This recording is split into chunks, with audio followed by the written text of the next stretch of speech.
myself muted on my microphone. Okay. We are set with a lot of stuff. Just find stuff. Just getting to the chat.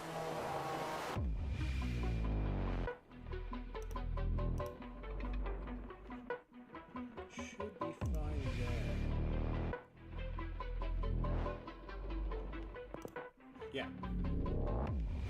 Go with that. I'll pop that up. Sweet.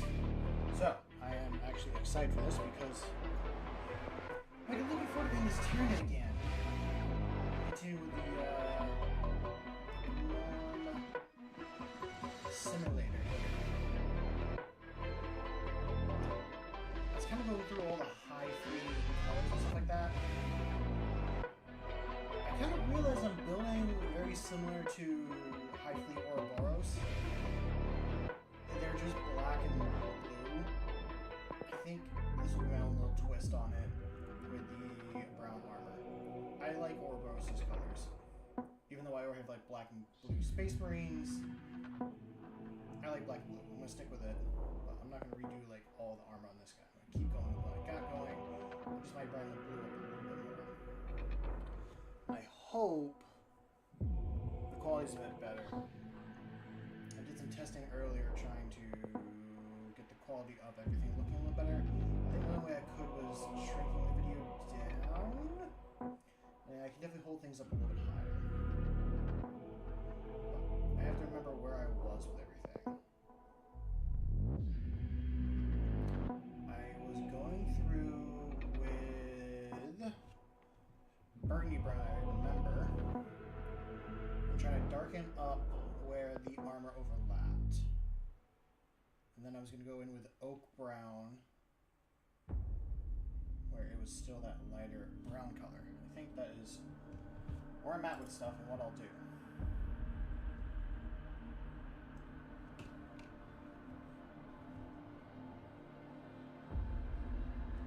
Yeah, we're going to keep going with that Burgundy Brown. But I hope everyone watching's having a good day so far. I've had a very kind of like chill Friday.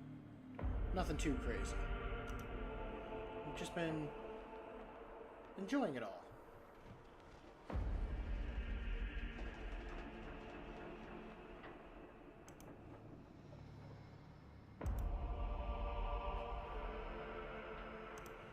Just keep things here. Put things over here. Okay, I should wet down my brush a little bit. So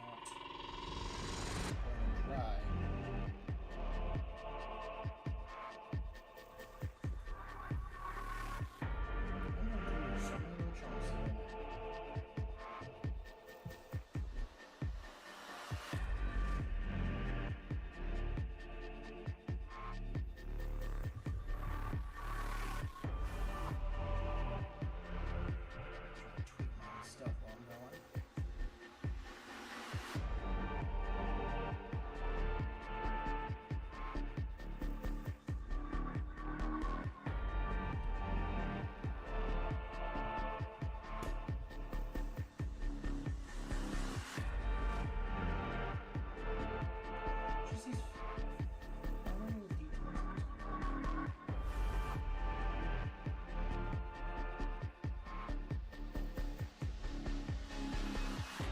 If I get hold of this opinionless model tonight, I think I'll build some of the two models I have. I still got that protein box that came out not too long ago. I do want to build a model for that. So that might be a little bit late. But we'll see. I will be happy if I get the armor like 75% done. That's how I really feel about it.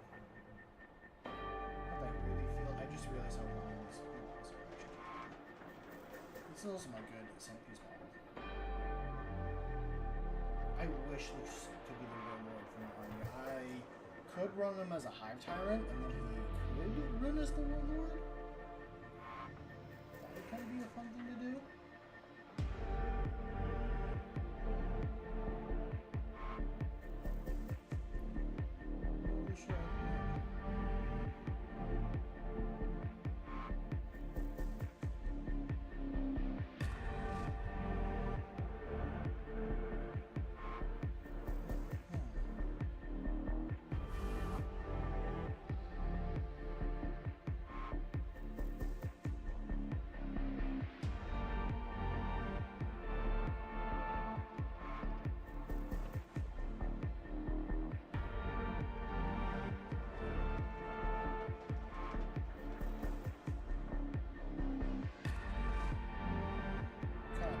did this in a contrast paint first, just so I actually know what needs to be darker.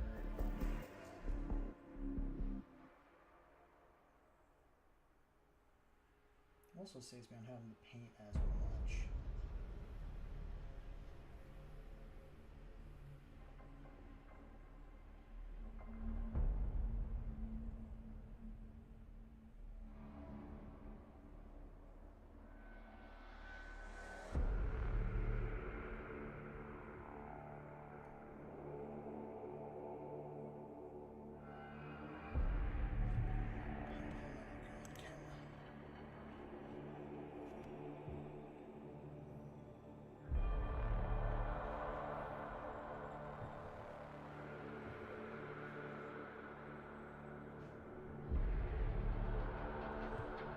Switched over to painting? Oh, it has. It's just such a delay on my end. Because like I'm watching it on YouTube as well, just to make sure like it looks good on stream side. But it's such a big delay comparing the two.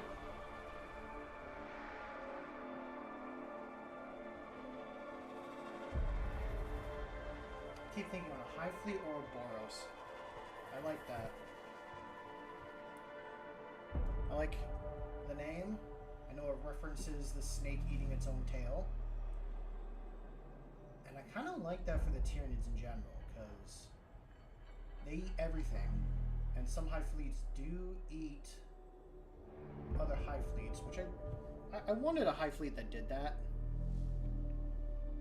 Like, I want to play a Hive Fleet that is going to fight anything and will even eat itself to continue its main mission.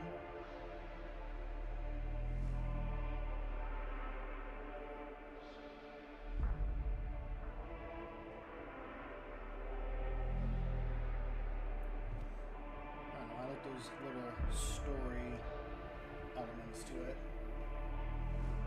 And, you know, if the Tyranids did eat everything in the universe, they would have to just implode on themselves and eat, like, pretty much themselves to continue traveling. And I'm sure they... I mean, like I said, there are Hive Fleets that do. I know Typhon was one of them, which is why I want to paint those guys, or do Tyranids in that color for a while. It's a cool color scheme to begin with, Typhon, but... it's also a intense one at the same time.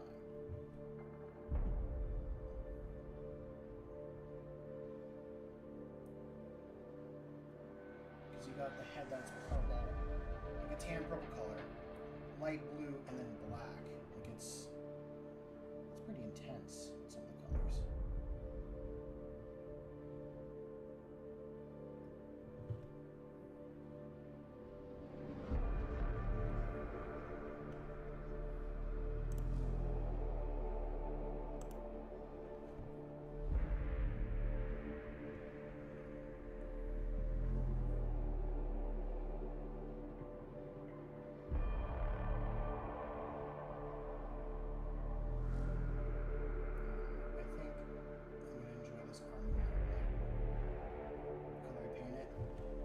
I feel like these Tyranids are going to become my favorite army if this is the color scheme I go with all of them.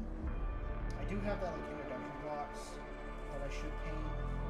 I've been going to test different color schemes on, and I have been slowly. I tested the same contrast paint I used for this guy, and then painting black over it, and it made an okay look.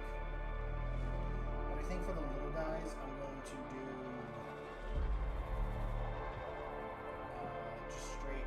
black contrast and then paint on top of it, and then with the big guys do more of this brown color on it. I think that'll look a lot better.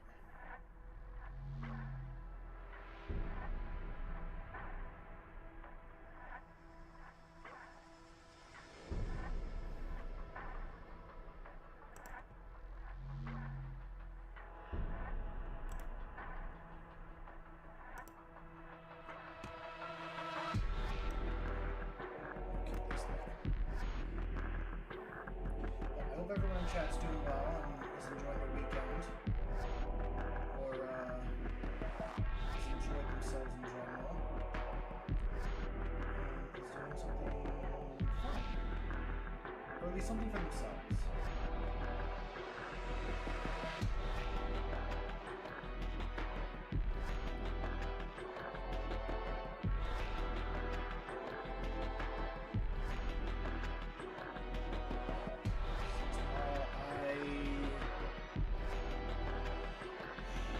Grandfather's birthday celebration tomorrow, which we're going to go to, and then there's also a fair going on near where I live, and I'll check out both, and then also check out Flea Market again. So I'm going to be keeping myself busy, which I like it when I go do stuff and get out of the apartment when I can. Might even scoot down to try and see things.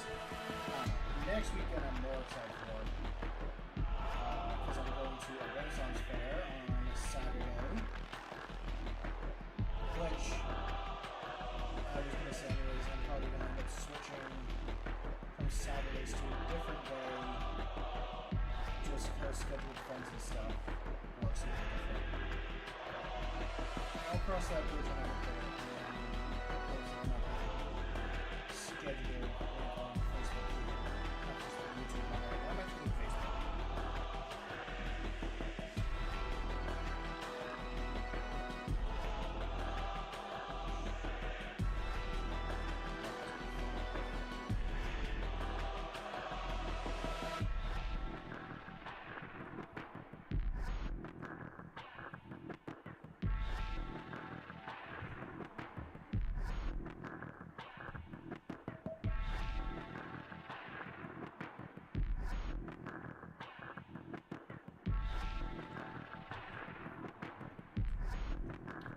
This guy in many different positions.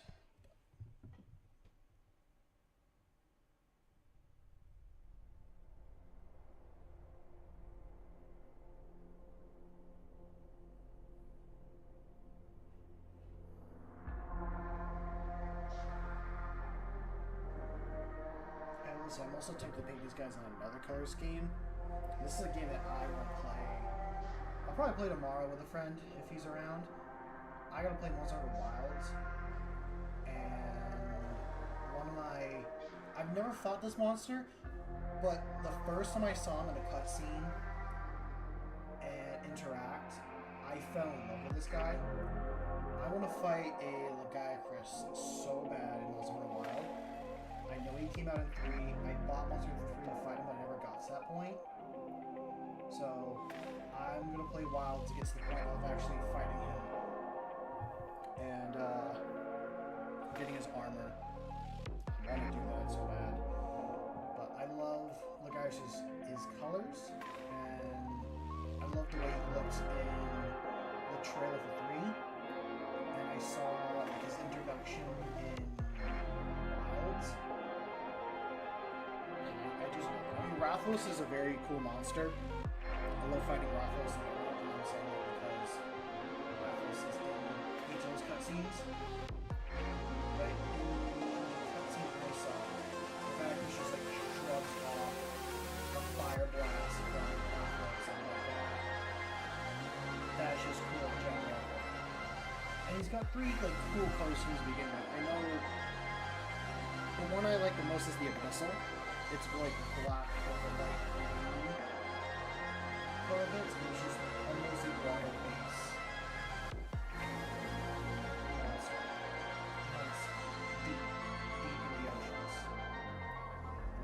White variant that's more on land and doesn't use as much electricity. And then they have the regular. So I'm gonna geek out when I finally get to fight him. Not sure how I'm actually gonna do. I'm probably gonna fail really bad. And it's probably gonna take me a bit to even get to that point of being able to fight him.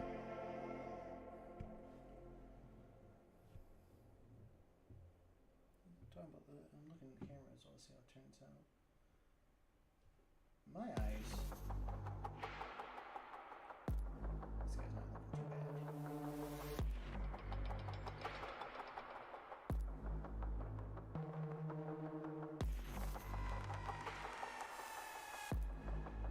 Just very slightly.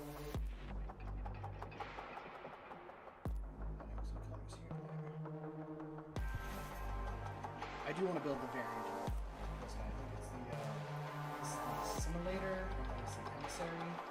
Or just the Emissary and the other guy. The other guy's Assimilator, this is the Emissary.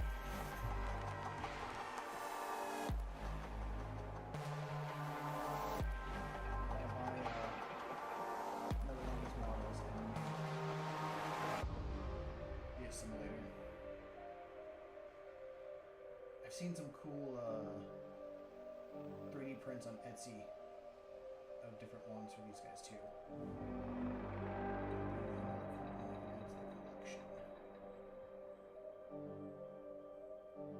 Have I painted this side really at all? I think I did. This side. And this side.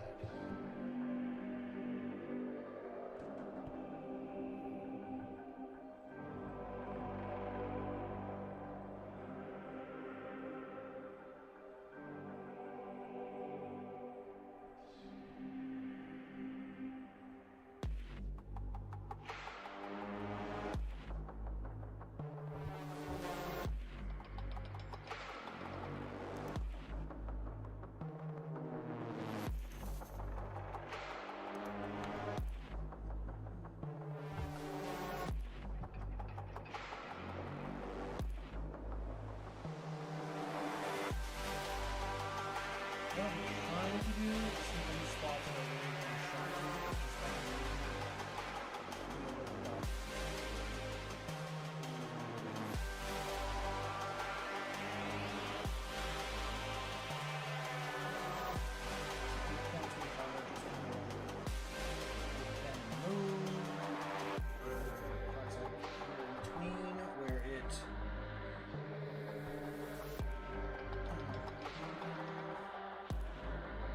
trying to get a good light contrast across the whole model. Maybe if I could make it look like a tree a little bit in some parts.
I wish I had like a big base I could hold. Like he's got a big base, maybe like another thing below that I could like hold on to while painting him.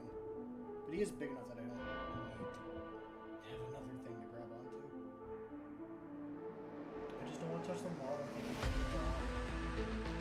afraid of like doing that.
doors are. Yeah, I mean, no rush. If you're here for a little bit, here for a little bit. Appreciate you stopping in. I'm painting the tail off camera.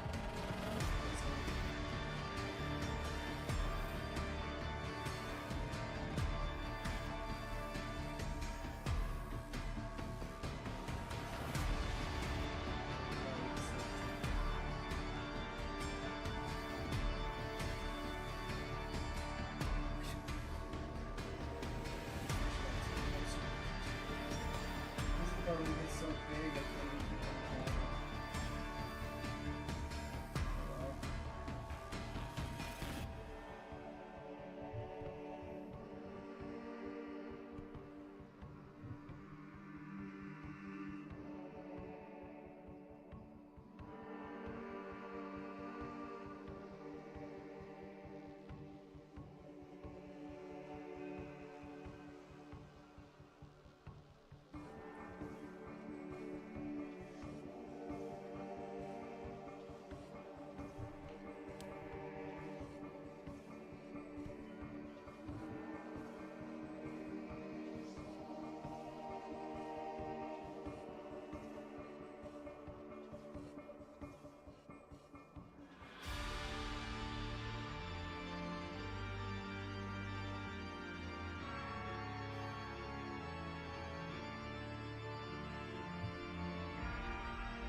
Okay.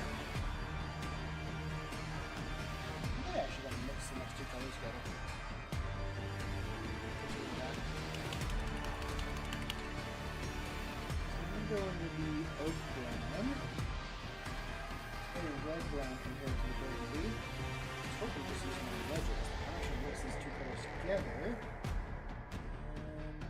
try to do something that fits.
That's actually a very nice transition color. It's very dark.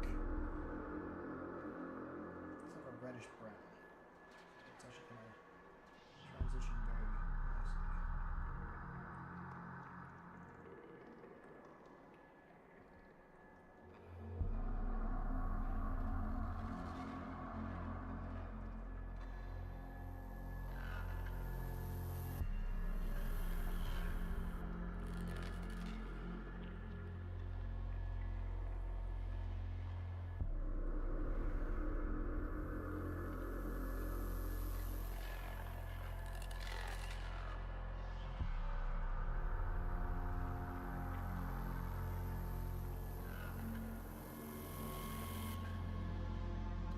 feel like I need to be too chatty catty today. I mean, should I be? Yeah. Hell, it's gonna keep you equally entertained if I'm not chatting. But, I'm also trying to focus on games. Looking pretty good.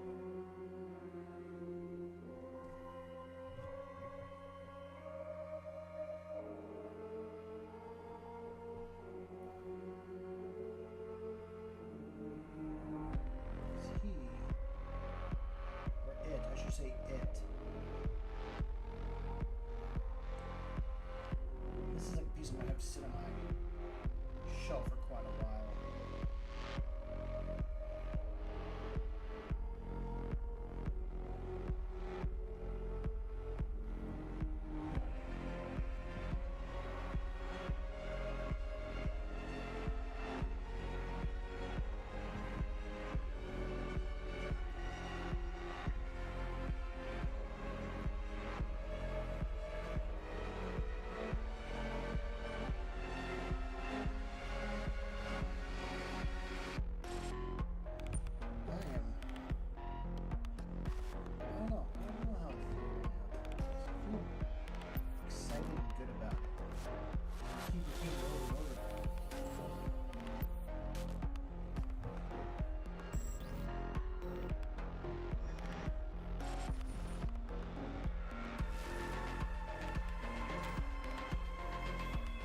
I like to think this simulator is going to be a recurring thorn in the table when I actually play on the recurring thorn on the side. At least if I play anything like Ninja Blast, I like it to be kind of thing like how on the Book of Leviathan, you got that Norm emissary that keeps attacking like the main group of Space Marines over and over again. That's how I'm looking at this arc.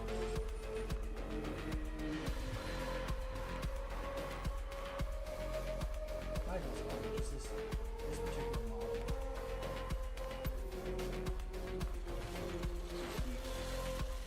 Occurring and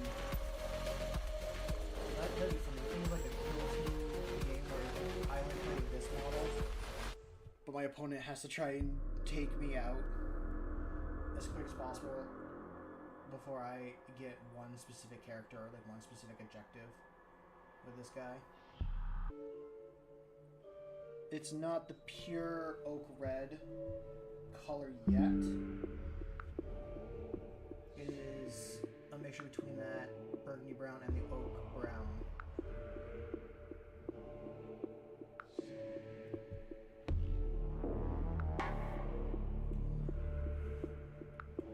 On camera, it's not easy to see, and I understand that. For me, I can see it, especially when it hits the light. But that's not going to be the whole color on everything here. I did these two colors way too close together.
Glad I tested on the claw first, see how it turned out. The rest of it, I think it is going very well. There's going to be a lot of layering colors and building up to the final set of colors.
Sweet.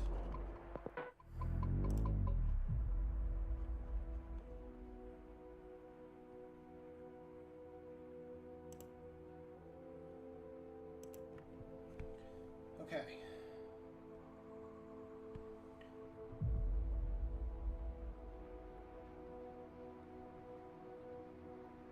It is a very dark brown, not easy to tell any transition. But I feel like a model this big, I mean this is gonna be a centerpiece model for like my army. I should definitely take the time to make things look good and presentable. But I don't think it's not easy for you guys to see. Let's try taking some of this red. Not a pure, I mean that oak red.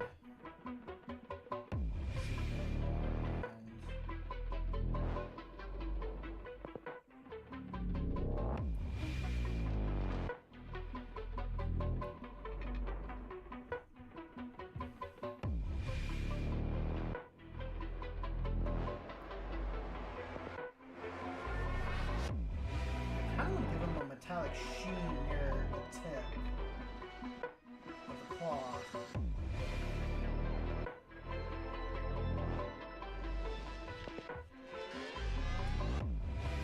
I just want to do something to give it a very like sharp look and feel.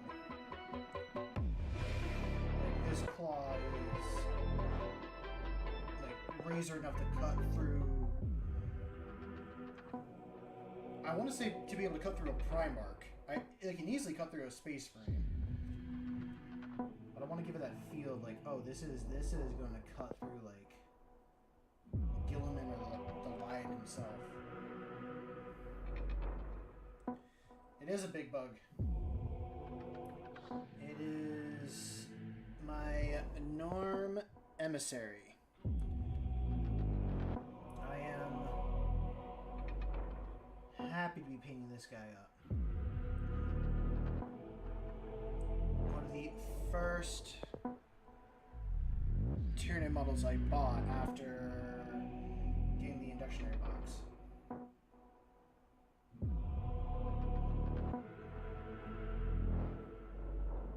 I've had him sitting on my shelf for almost a year. Like, I bought him, and within that same week I built him, but I never got around to painting him.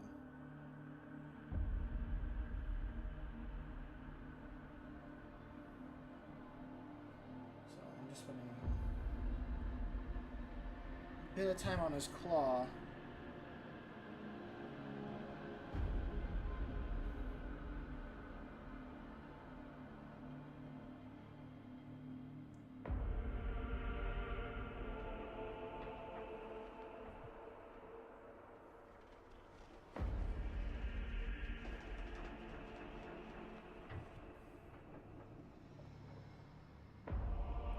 It's a nice model. I like the Norn Emissary model quite a bit. I want to get another one and build the Norn Emissary. And have kind of both of them. You can't run him as a warlord though, and I wish you could. So I might even proxy him when I play in games as a High Tyrant when I play with my friends, and just use him as my High Tyrant. Because I think he's too cool not to be like the leader of an army.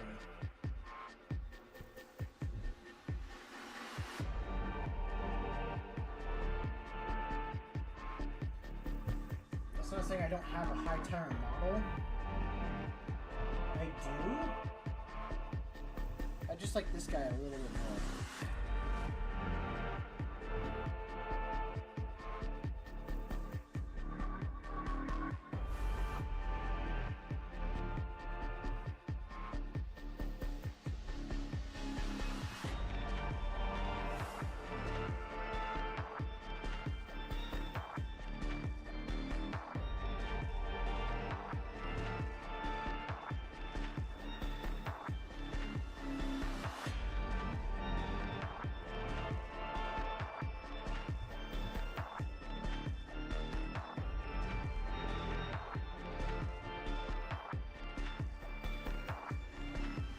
Right now I'm kind of practicing what I want to do for the rest of the model on Justice Claw.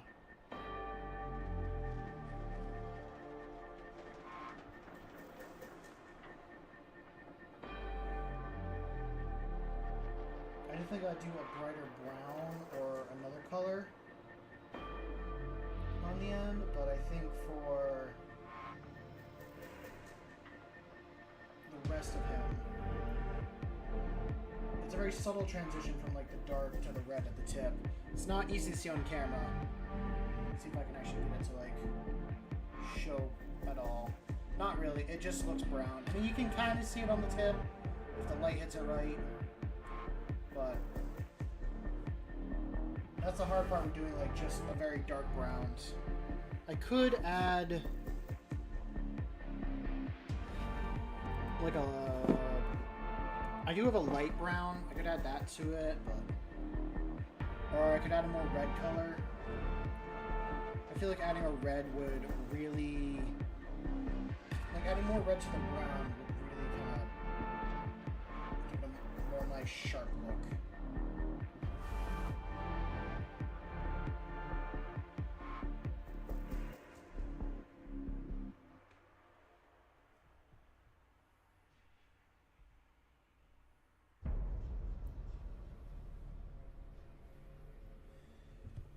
Reading off Johnny's comment, he said, "Sick paint scheme.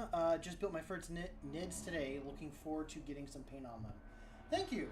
Yeah, I experimented with this guy like a while ago with contrast paints, and then started building.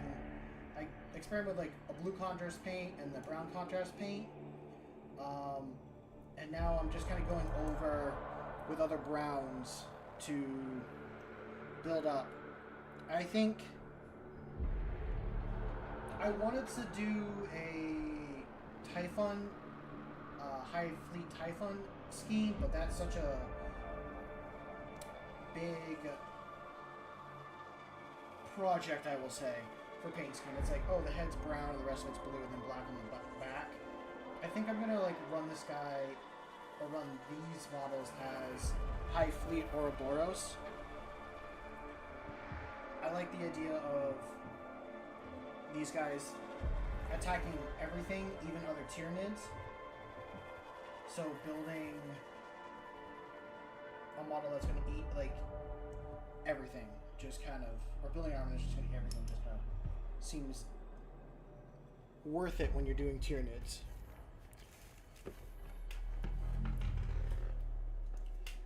But do you have a color scheme that you're thinking about doing, Johnny, for yours, or you don't really know yet?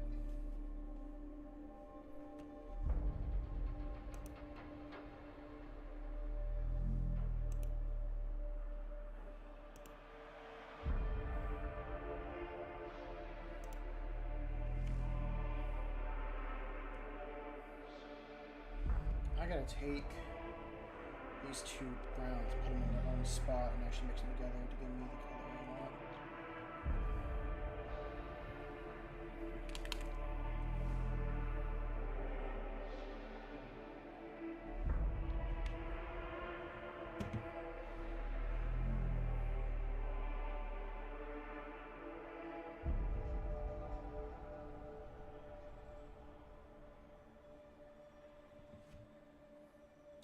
What's up, Nicholas? Welcome to the stream. Hope you're having a good weekend.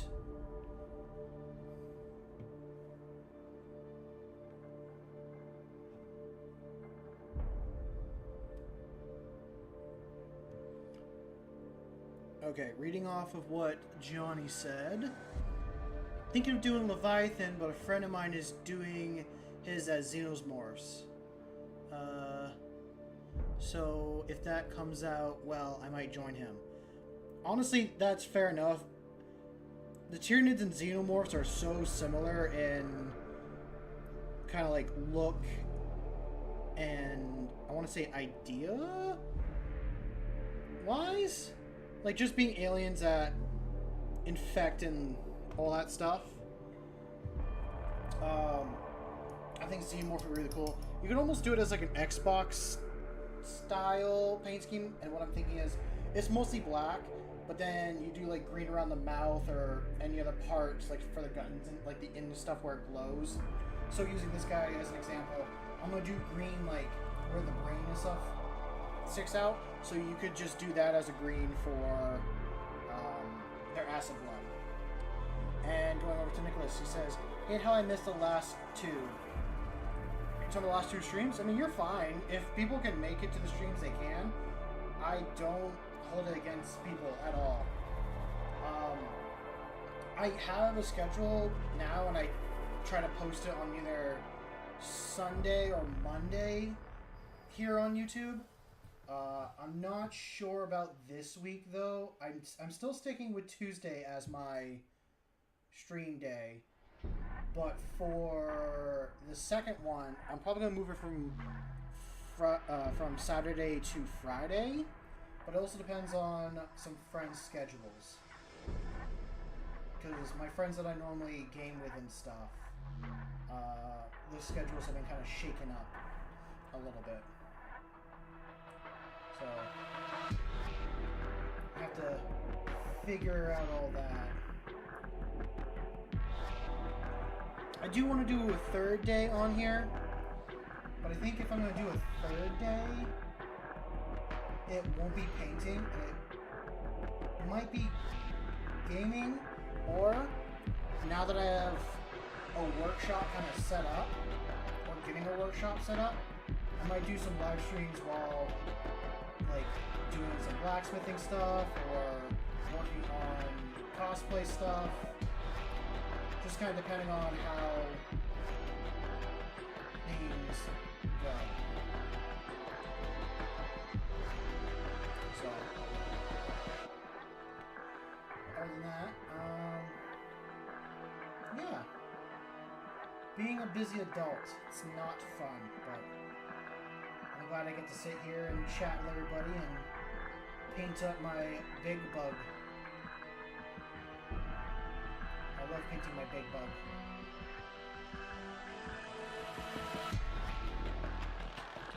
I was saying earlier, there is one paint scheme that I might even change these guys to. And it's to a monster in Monster Hunter called the Bagras. He's like a sea monster, and I loved his.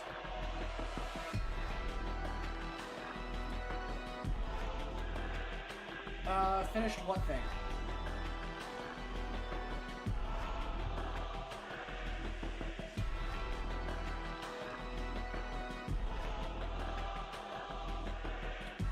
Oh, that's right. Okay, now I remember. The bug. No, this is the bug here. I haven't worked on him after that one stream you were in.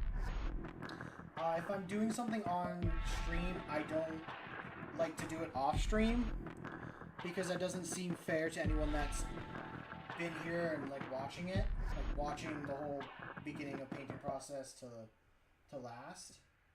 To me, it just seems kind of unfair. But now that I remember, after you said you know Lagiacrus, you were here when I had my buddy Ben on, and we were talking about Monster Hunter. So I saw today a comparison of Lagiacrus' entrance in Monster Hunter 3, and it was compared to Wild's. I love Wild's introduction. It's got the same energy as 3. And Sunday, I'm gonna play Wilds for myself. Like, I'm gonna play it on my own or with my buddy. And I'm gonna try getting it so that I can actually fight Lagiacrus. I've never fought that monster, but he is my favorite monster. I would say he's part of the reason why I got into Monster Hunter. And I'm tempted to paint some of my Tyranids as Lagiacrus' colors. Because he's got 3 pretty cool morphs. I know he's got the Abyssal form, which is mostly black and blue.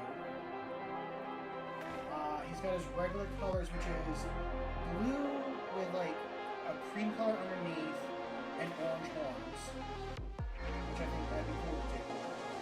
And then he's got a land-based form, which has got blue horns and crystals and a white bottom.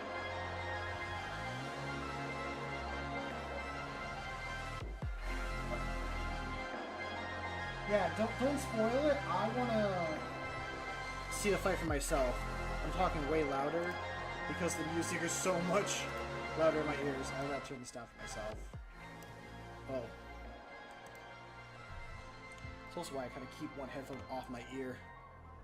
Sorry, I'm complaining about my own personality. Yeah, don't spoil the fight for me, but I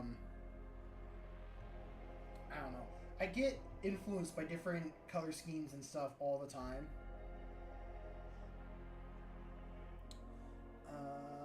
Dorzo says, I almost have my BA army ready to paint and assemble. I just have aggressors left. Oh yeah, your Blood Angels. Nice. That's nice, Dorzo. I am glad you got your army almost done. Yeah, I apologize for music being loud, especially in like that song. It's super loud.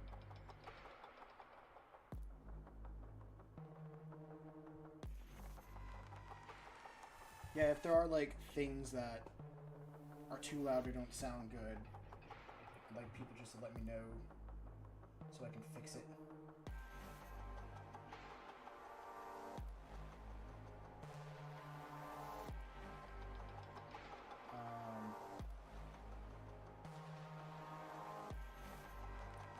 I forget who told me this, but I'm probably gonna run.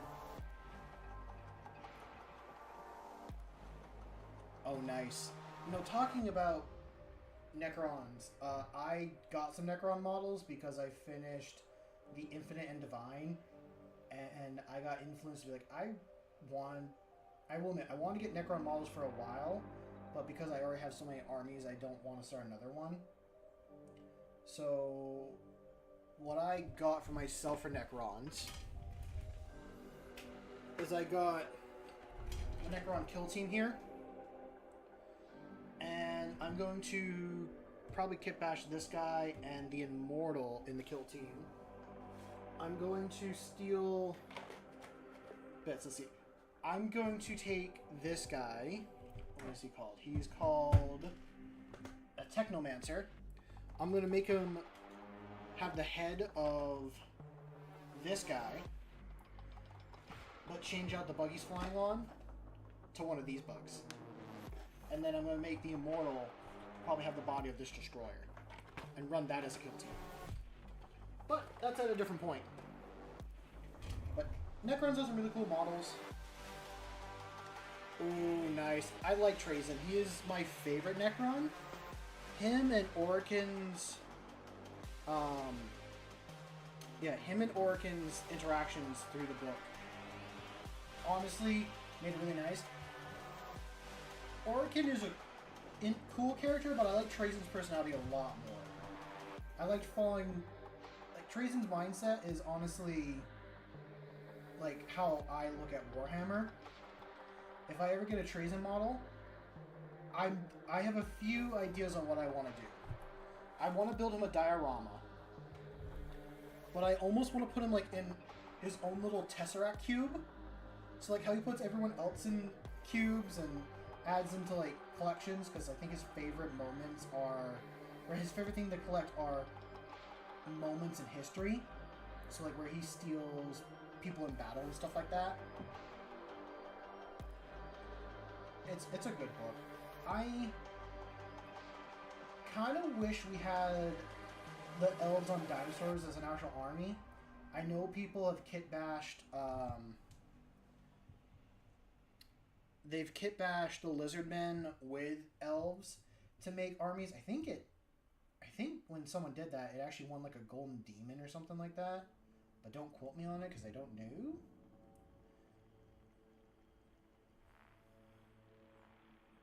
Orokin does have a model. Yeah, he's a Cryptek. And what I understand a Cryptek is a normal one, like, deals with time. I don't know if they control time. Orokin can. But he, like, he pretty much goes back in time, like, when things don't go his way. And then he just redoes it. That's why if you read the book with Trazen and Orokin in the... I don't want to spoil it, but when pretty much Trazen takes Orokin to court, and Trazen has that bit of Orokin's cloak, and it gets hotter and hotter, like, as the court things are changing, it's Orokin going back in time and changing the outcome to be better suited to him. So then later when, like, Trazen learns a bit of information and then sets up the next court hearing, he pretty much prevents it so that Trazen can't do his weird time magic stuff. That's also why Trazen steals a cloak. He plans on giving it back. He says that, but I don't know if he ever will. He steals a cloak that lets him, like, predict the future, and he sees multiple futures, and then he predicts the one that he wants to have. It's not that it lets him time travel, it just lets him have the better outcome. So, it was a good book. I wish I spent more time with the dinosaurs. As a guy that likes dinosaurs and big reptiles, they were some of my favorite interactions in the book.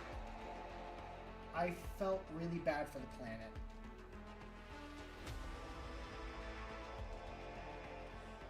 Oh, you should start the Eisenhorn series. My recommendation: treat it like a Caiaphas Cain book. Start with book 1 and then go off and read another book, and then start the next Eisenhorn book after that. To read one after another, it's dealing... The books they're different books, and Eisenhorn's dealing with different problems. But it's the same problems, if that makes sense. It's like different book, but same shit. Just like how Caiaphas Cain, it's always like, oh, he gets to a planet, he's scared as hell, but he makes it through the day and, like, saves the day. I just finished book 4 of Eisenhorn, and that, I was a little bit like, where is this book going? And then in the end, I'm like, okay, this is actually a good book. I enjoyed this.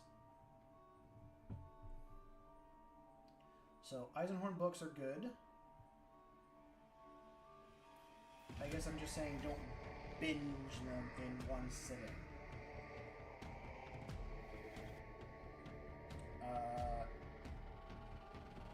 Enjoy it like a fine wine, I guess. You sip it. You're not sitting down and watching a movie marathon. You're We're there to enjoy a glass of wine, and then go eat a box of Cheez-Its, and then go back to drinking wine. I don't know. It's a weird analogy, but that's how I'm looking at it.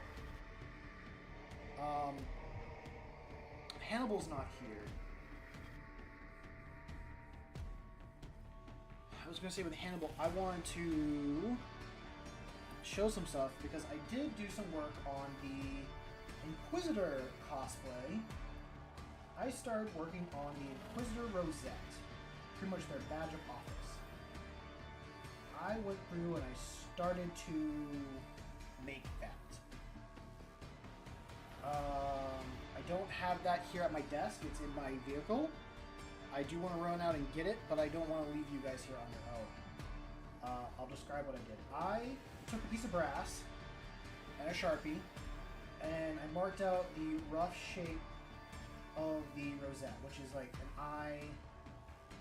It's an eye shape, so it's like one of those shapes. I know it's got a couple side things that stick on the side. I took a hacksaw and cut all the sides off. I did film myself doing this, so at some point I will have a video. And then I took a pair of pliers, broke those off, filed it down. I left 3 pieces on the side initially because with the rosette it has 3 little sides that stick out. But they're off as like one side was lower than the other. If I made them match up, it would have been too thin on one side. So I broke those off. And I cut off another piece of brass. And I was going to do this anyways. I was going to have a circle in the middle, and then I'm going to have the 3 sides come off. And then I'll get that to shape. And then I'm going to take a piece of cattle bone that I have, and I'm going to carve that into a skull shape. I'm going to solder the other piece of brass onto that brass. That is the eye. And then I'm going to epoxy glue the skull on top of that. Then I'm going to take some copper wire and put it around the edge of the bottom of the eye. Probably solder that as well.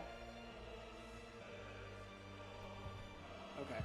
If the music's still too loud, I have it like... What if I just do this? Is that better? I just turned it down in OBS itself. I was turning it down in YouTube initially, but... with what I was saying... After the copper wire's on there, I'm going to solder that in place. And then I'm going to figure out how to do resin and mix some resin up, fill in where the copper wire empty space is on it, but dye that resin red and let it cure, and then that will be my rosette, and I'll have it on a chain that hangs on my belt or somewhere else on my body. So... it will be a fun project because I've never soldered before. So it'll be fun trying to learn how to solder. And after that, I also am going to, I think, do the power sword. And I'm going to get a couple yoga mats and do like an armor, chest piece armor for that as well. So, big project stuff. I got the base layers all set up. I haven't tested the pants, but I also have the second pair of pants that I know fit me that I could use as well.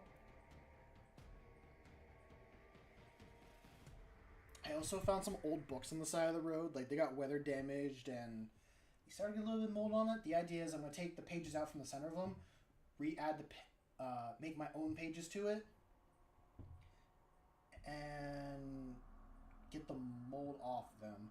But I'm going to, I don't know, make it be like a couple books that hang off my side of my belt and stuff. Maybe they're like tomes that are forbidden, but I have because I'm an Inquisitor, or some other stuff like that. I'm definitely going to make some purity seals as well and probably put them on. So I got big projects planned. I got a lot of projects. But they're good projects. I'm going to get them done.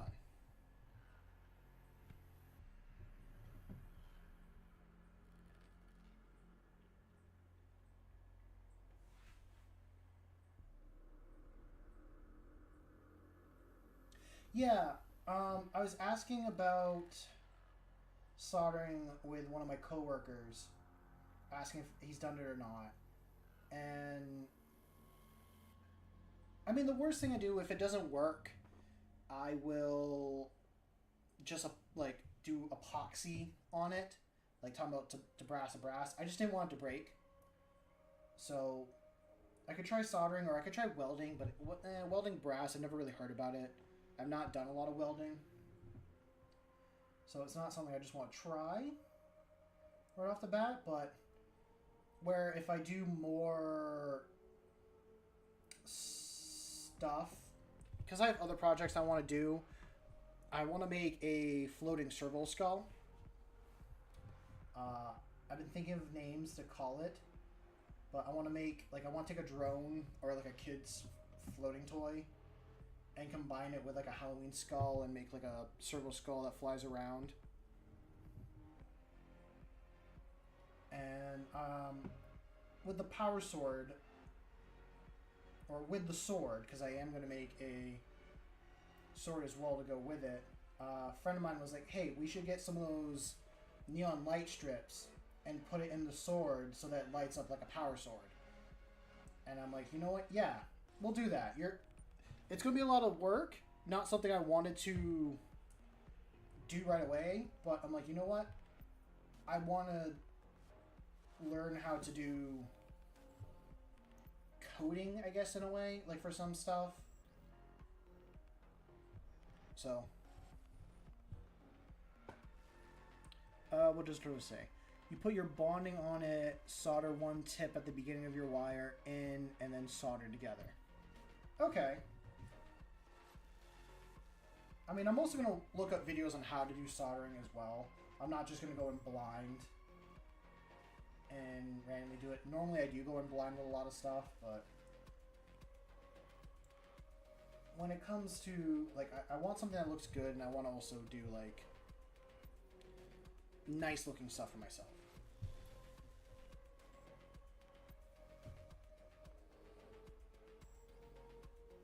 I shouldn't really go too crazy with this brown. I am going to cover the whole base with this brown, but I also know I'm going to layer up another brown on top.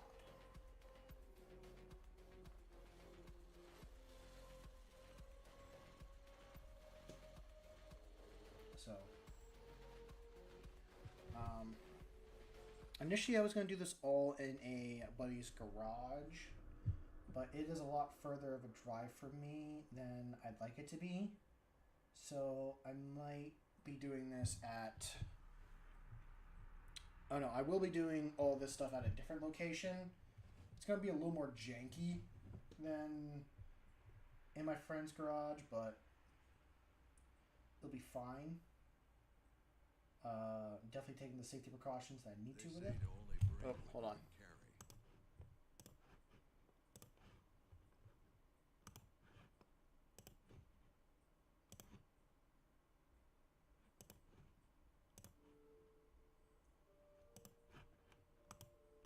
Where are we at with stuff?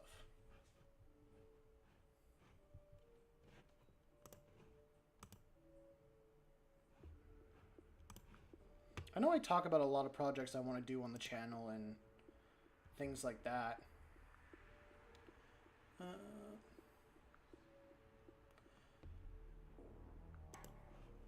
Yeah, I do talk about a lot of projects I want to get done on the channel and all that stuff. And it might not seem like that with all the live streams I do, but I am working on things in the background. Just because I don't upload regular videos on my channel doesn't mean I'm not working on things in the background. I hate to say that, but the YouTube channel kind of gets left behind when it comes to actual video stuff, which I feel bad about. Like I have some recordings that I want to get done and posted, but I don't give myself the time to do it because I got so many other projects I want to do. If I could clone myself, I think I'd be fine. I'd send clone me to go work, and real me can be home and spend time doing all the fun projects.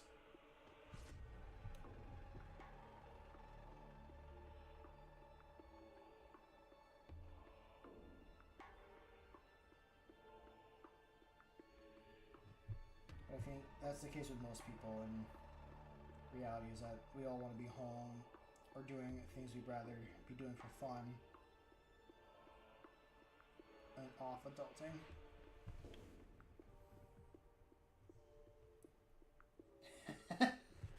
Yeah, that is fully correct, Orzo.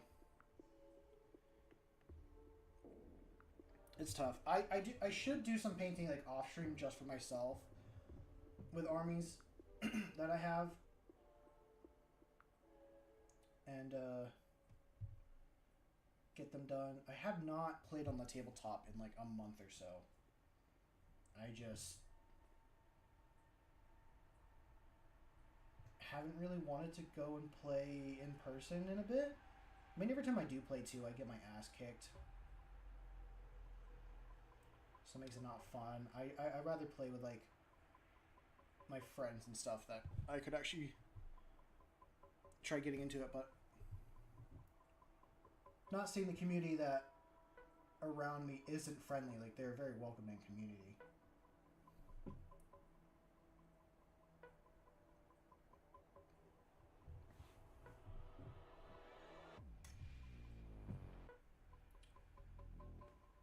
Okay.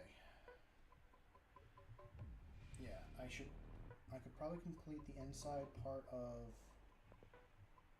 this, and then I'll move over to the next layer of paint. I think tomorrow, yeah, you know what, tomorrow I'm gonna buy another one of these guys, and I'm gonna do the assimilator. That's what I'm gonna build him as, but I'm going to sub-assembly him. Ooh, can you have more than one Hive Tyrant in an army? Hold on, I'm gonna look this up real quick.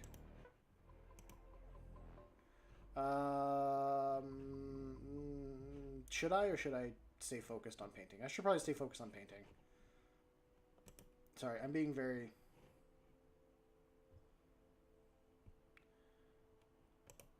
I want to play in a narrative game so bad with people. I want to have fun doing narrative games. Because, like, playing for points and stuff, okay, yeah, it's fun. We get together and play. But I want to do something like... You know, like, oh, my army did this, like, thing that completed my objective for me. I might not have won, like, the battle, but I completed this objective that I need to do story-wise for myself. Or sometimes you just do more, like, fun story stuff that way. So that's how I look and feel upon it.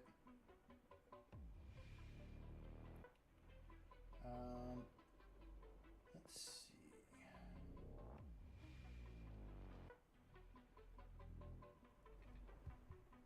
I think the answer to my question is yes, you can have more than one Hive Tyrant.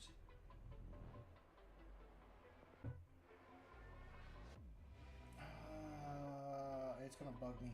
I mean, I don't have to run them all as Hive Tyrants, but I'm just like, if I run this guy as a Hive Tyrant, and then I have the Assimilator, that would be fine. Or if I had like my actual Hive Tyrant model, not built, still in the box, and played him, would he be able to be used, or do I have to like can I only have one?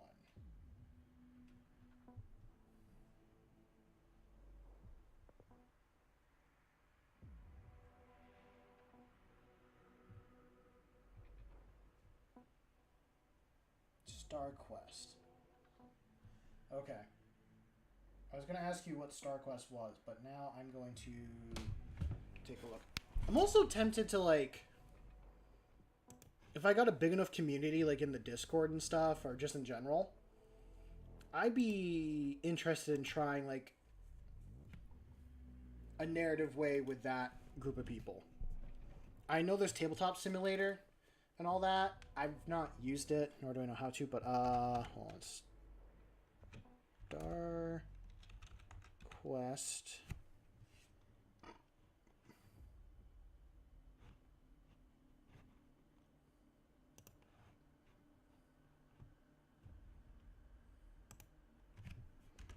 Star Quest rules. Star Quest one-page rules. That's what I'm assuming you're talking about.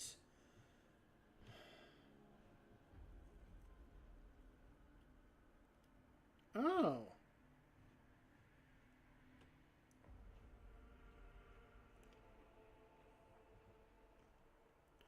Oh, I've seen some of those models before.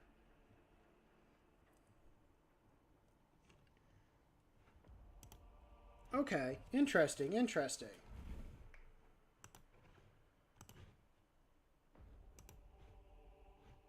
Yeah, that's what I looked up was Star Quest one-page rules, and then I'm assuming I could use any models I have, or should I use specifically like their 3D models? I would assume I'd have to use theirs. But if I could just use any and just say it's this or that, that'd be cool. I'm also going to look up for myself.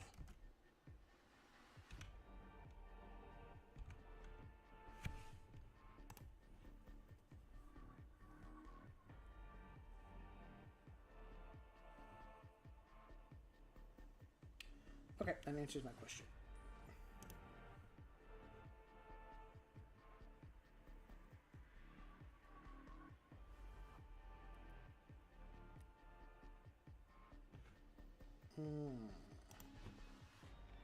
Okay, I looked something else up for myself. But who's calling me?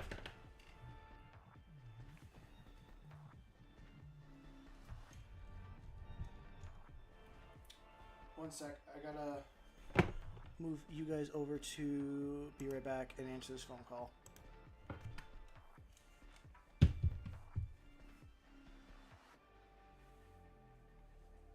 What's up? Well, you called, so what's up?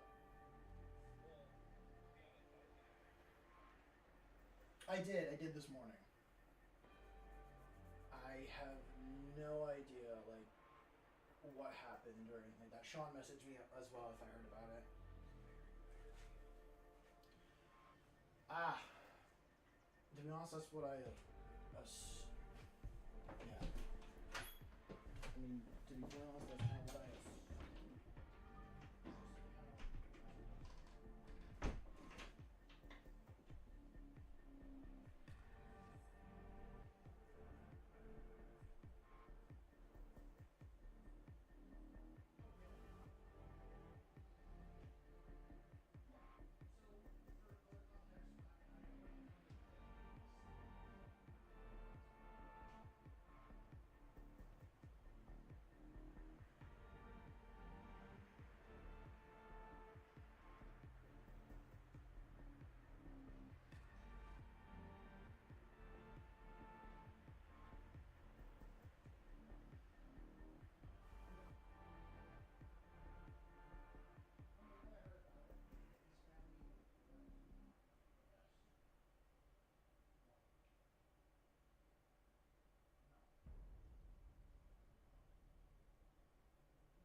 Okay, I'm back. Sorry about that.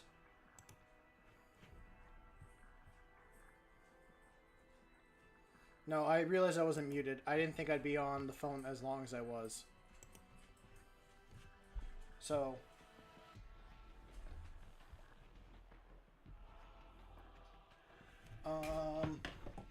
yeah. Nope, I realized I was not muted. Don't know how much of those you guys heard, but I also left the room a little bit. It was longer. It was gone longer and planned on it, but I'm also talking with the guy who I was on the phone with. I was talking to him about the Ren Fair I'm going to next weekend. So I have to actually message some people. Besides changing my stream schedule here. Is this... okay, that's in focus. That's out of focus.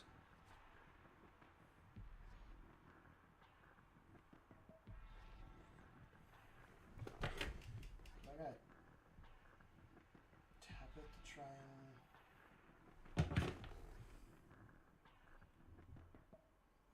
damn, it wasn't like that before. I wonder if... like, in that range makes it focused. No, it's out of focus. Damn.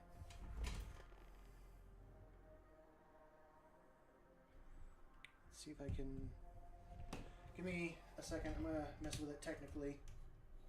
Try and get to focus a bit better.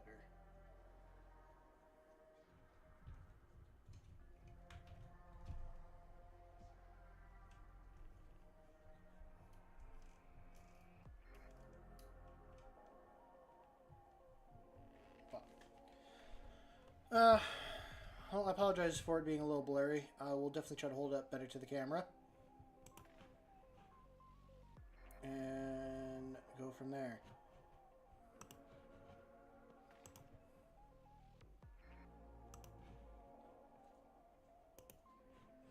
Okay.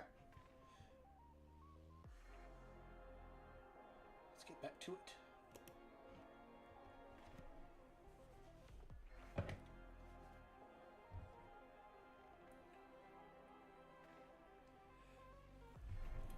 Evo's coming up for me as well.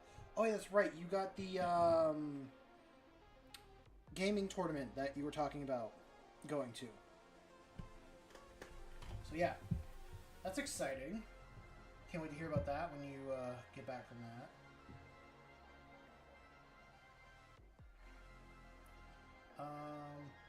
I'm not sure what I'm gonna go as for the Ren Fair. I'm debating whether if I go as a Hobbit core guy again, or if I go more toward medieval peasant. Maybe woodcutter. I'm thinking maybe like a woodcutter. I haven't worn my Viking tunic in a bit, and I gotta find a decent pair of pants again. That's like the one thing I can never keep is a... I had a good pair of pants, but then I was wearing it outside of like costume stuff and they ripped and I haven't fixed them. So either I gotta fix them or I gotta find myself something new.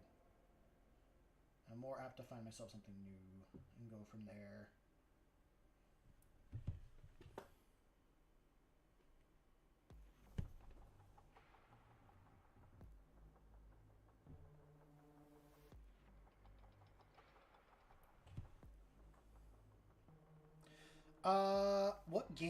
What games I've been playing? I've been playing a lot of Minecraft again recently. That has been more taking up my free time. I play with a couple... so I'm the only friend that plays Bedrock on his PC out of my friend group. The rest of them play on Xbox and stuff like that. So I've been playing Minecraft Bedrock Edition on some friend's realm. I don't know if I could really call him a friend. Like a a friend of a friend, and I moved from my current base in the game. So from spawn, everyone built bases around spawn. And I had a base there for a bit, and then I got bored. Moved. Some people followed me that I didn't want to have follow me. So then out of spite, I moved over 9,000 blocks away. And built a pretty big base over there. In this big snow biome, because I wanted to be in the snow. So I started building a village and stuff like that. Oh, yeah, I spent like 3 in-game days just walking. I was carrying a bed with me, so I just, every time it got dark, I just slept. And prayed I never got hurt or took damage. Every time I found a village, I just kept moving further away. Finally, I did find a village that was in an okay location, but was far. I built far enough away from it that I didn't have to worry about it. Eventually, what happened is the village kept getting attacked by monsters.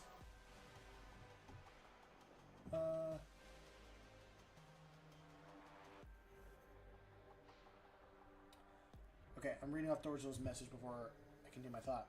I'm thinking of finding a game store and getting a table. Might meet some people into wargaming instead of just at my house. That's not a bad idea at all, like in general. I have a group that I can meet twice a month and play with at a local library. Or I can travel 30 minutes to my local game store and meet a bunch of people there and game. So I think that's a good way to like go and meet people, and then you could build a little like group together and start, you know, your own little group there. I haven't played Once Human at all, Nicholas, but I've seen stuff on it. Another game that I played, and you jogged my memory on this. I was playing Peak with a couple friends, and it's a fun game. It's a low climbing game, but I have a fear of falling, and it's a climbing game where it's very easily you can very easily fall, and you're in first person. The last time I played with everybody,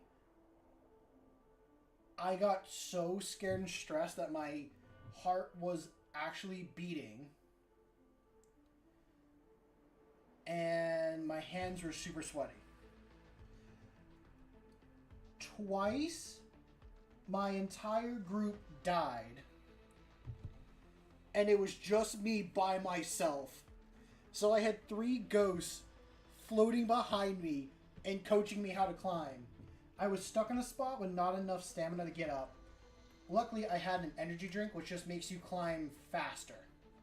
But then it will make you sleepy. So I took this energy drink, climbed up to a safe spot, waited until I wasn't sleepy anymore, and then made it to the top. I was so... And this was the 3rd stage. This was the snowy stage in it. I was so stressed that I didn't go an easier path to the camp. I just started climbing straight forward. Okay, so this, the furthest I've gone, and this goes into my second story where I was by myself again. We made it to the last stage. The last stage on the mountain. Everyone else has died. It's just me again. It's just me again in a map that's like this. So you start here and you have to go up like this. Oh, my fingers are purple from eating cherries. Don't mind that. I got to about here on the map. I ran out of food, was hungry, and really didn't have a good way of climbing up. I did have when I was with everyone, I had a chain gun, which allows you to shoot a chain and you can climb across easily that way. We used it, thought we could find an easy way up, but turns out once we got to that middle section, the easier way was where we came from, so we backtracked I wish we didn't use the item for that, but at the same time, oh well, you didn't. That happens. I could have completed the game and clutched it and got everyone back again. But I got up to a part where there's a heat rock. And of course, when you climb up the heat rock, you take fire damage from it. And I could see off to the side that there was this little ledge that I thought I could jump to. I tried to jump to it. It's not the way everyone wanted me to go, was jump that way. They wanted me to go up the rock. I jumped for it, missed it, and fell down. I was so preoccupied with not wanting to take any damage and trying to see if I could go a different route that I lost the game for that. So, it was fun, but that was the most stressed I have ever been playing that. Or playing that game in general. I will play it again. We're going to play it until we beat it. But I'm terrified. Oh, it's so funny. Especially the proximity chat. Where you can just, like, hear your friend lightly just say, like, hello! And they're, like, just, like, further down below you. Or you hear them, like, start to stress out about, like, dying and stuff. So, definitely a game I will play again. It's not Warhammer related, but it could be, like, a funny game to, like, stream. And I know a lot of people have. But I'm not a gaming streamer anymore. Let me mix these two together, get a little bit of a redder brown. There we go. Yeah.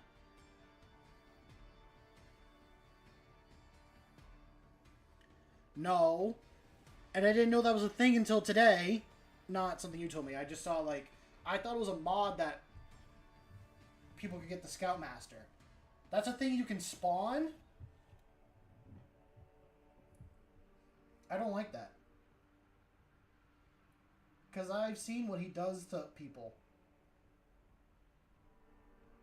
Okay, so now I'm going in with that oak brown. Oh, the Book Road Trader? I might grab that, actually, and make that be the next book I read. Because I just finished the 4th book in the Eisenhorn series, and I need a new book. I can probably reread some stuff, but... Oh, it spawns when someone gets too far away. Okay. We'll keep that noted, because we got one friend that goes way too far off in the corner. When we play. Like, he'll go off in one direction, but we do try to stick together as a group.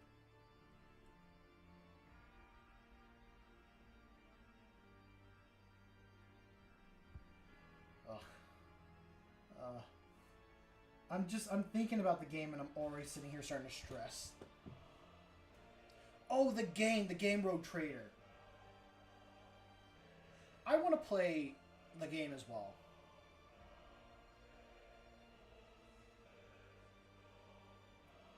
I only target the player that ran away.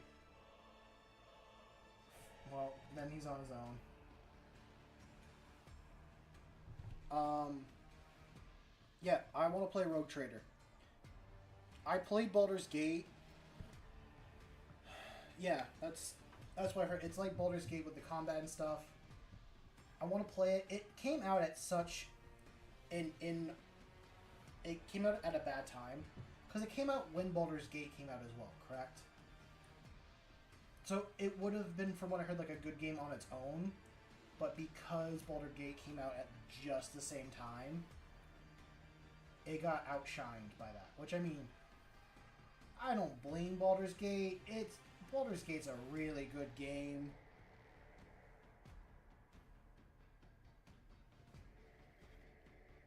It's a fun game. It's a good way to introduce people to D&D, Baldur's Gate.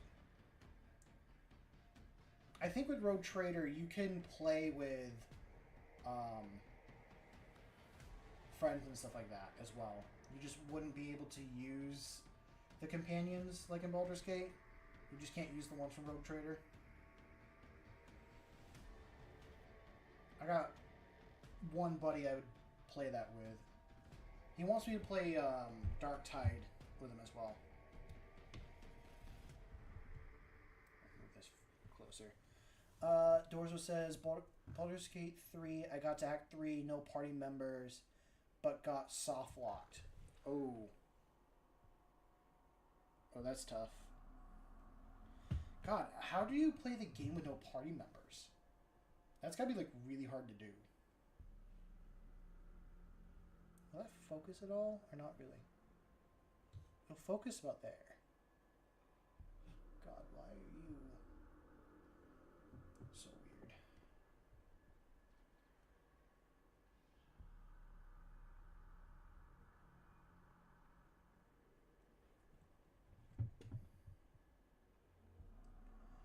I haven't played Baldur's Gate on my own to complete all the character quests and stuff. When I was playing, I've said this before on stream, I was playing a rogue fighter. Sorcerer Warlock, yep. Even in D&D, I've heard that's very OP.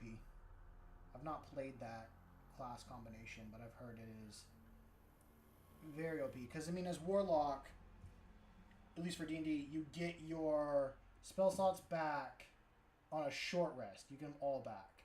And then with Sorcerer, you can turn not spell slots, but like sorcery points into spells. So you get more spells than you initially start with. Is how I understand it.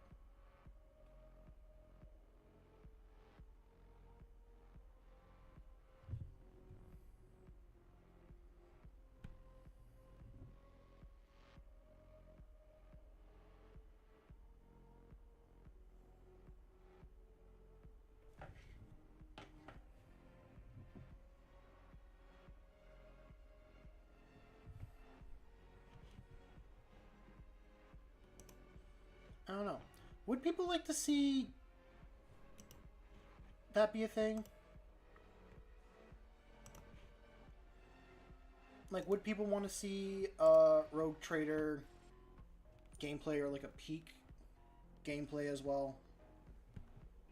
I mean, it's completely different than what I normally do on here. I'm just out of curiosity if that's like a thing that would be it of interest.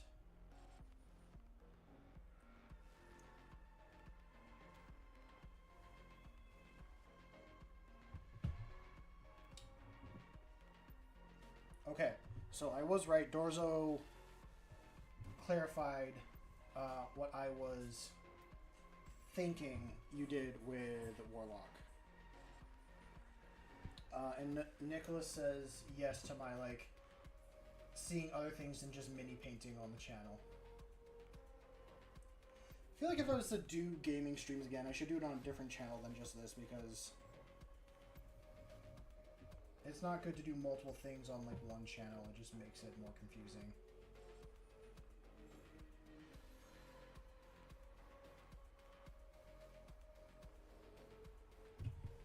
Gotta wet the brush down, starting to cake up the paint.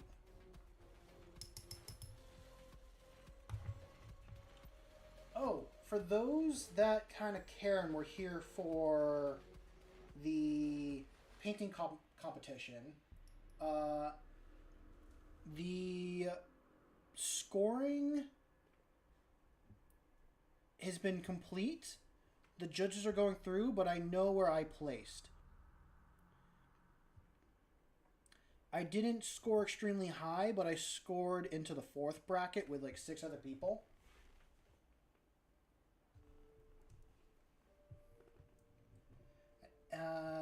The bracket was like 55 points to 63 points. That's too much paint on that. So I'm somewhere in between 55 to 63 is what people gave me for the piece I did, which I feel pretty good. I mean, I don't remember how many people actually joined the competition, but you know, knowing that I scored a much better score than I thought I was going to, made me feel good. Because I didn't think I'd get anything higher than a 15, to be fully honest. I had low expectations.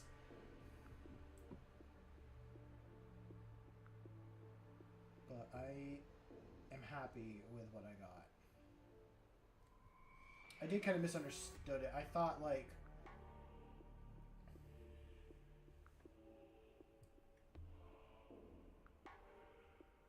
Oh, yeah. No, I'm not, like, concerned with scoring too high and stuff.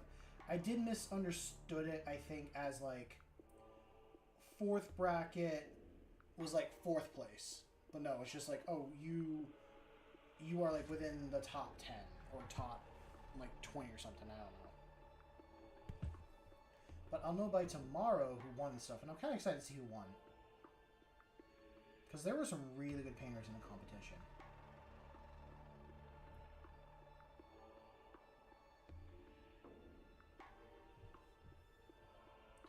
I would recommend doing a painting competition for anyone. Even if you don't score high, it's something different. It makes you kind of focus on like pushing yourself that like a little bit further than you thought you could. That's how I look at it. I mean, I'll do a video on this at some point. There was one in Massachusetts that I thought about joining in July, but that... Or was it June? I don't know. It kind of passed by, but next year I want to do some more, and the people hosting this one are going to be doing more. So it's definitely... It's worth doing, because even, like...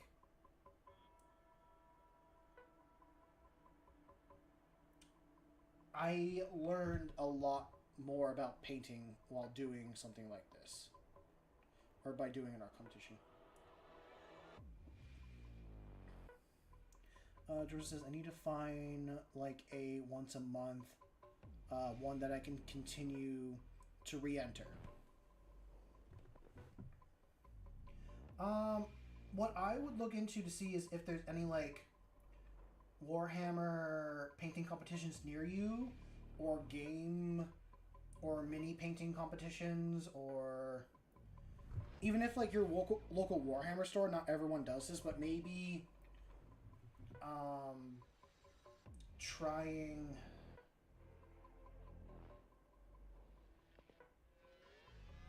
okay, OPR does one or does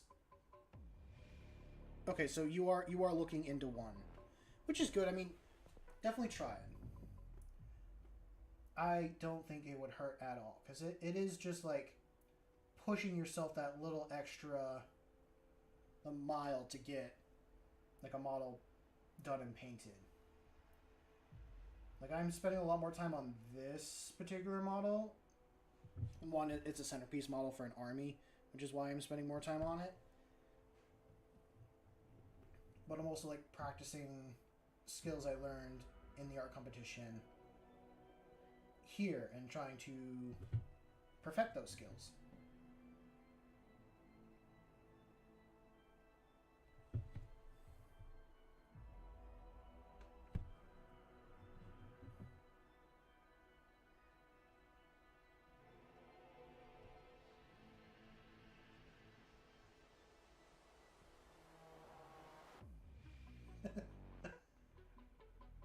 Dorzo says, well, all of mine are painted, so I don't think James Workshop would like me. You don't know. I mean, so there was a Warhammer store in North Carolina that I visited.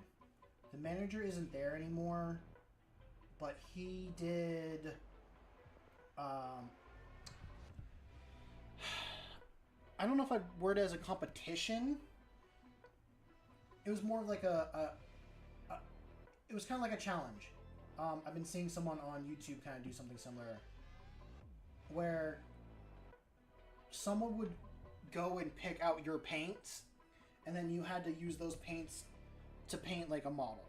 They would pick you a model, and then they would also pick you the paint. And you had to make a model using those paints. And some people made some really good looking models. And this was like a little fun competition that happened with the community. Oh, printed, not painted. Wow. Yeah, fair enough. Yeah, printed models is definitely not something GW likes. Which honestly, that's when I just say you go to your local game store, because 30 minutes from me, a guy has 6 Norn emissaries and assimilators. Like, that's 6 in total, not each, that are 3D printed, and they look really good. And he plays with them, like he uses them.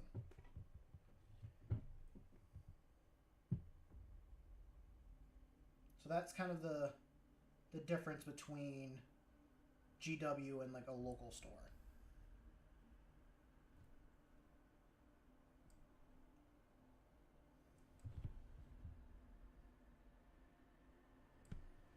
I don't think I'm going to get that 75% done on the model. I think I'm getting like a 10 to 15% done.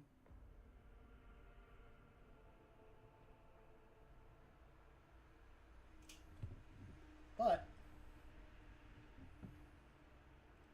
I think it's turning out pretty good. I don't know how well you guys can see that. Probably not that well at all. Let me get this light to be a little different.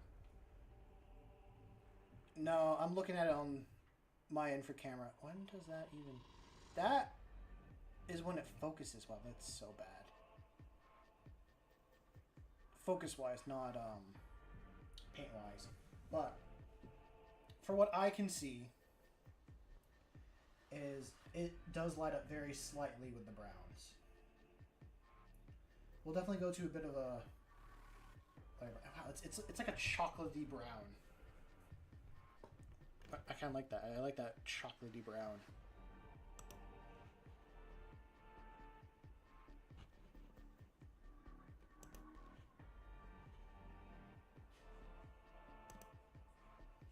And just moving over here. No, I don't want that one. I want these two.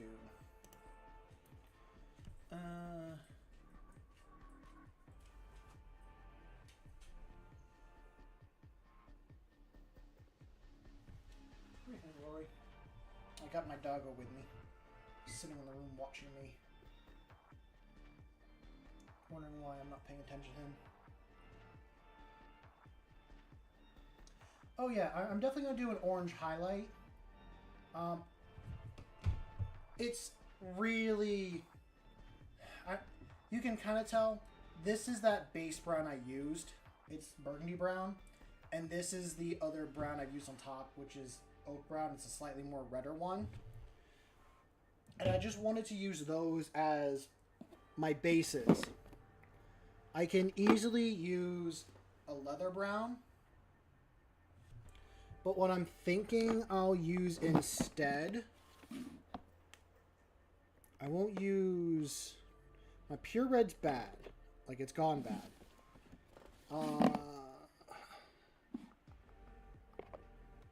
I think I'll definitely move over to a red.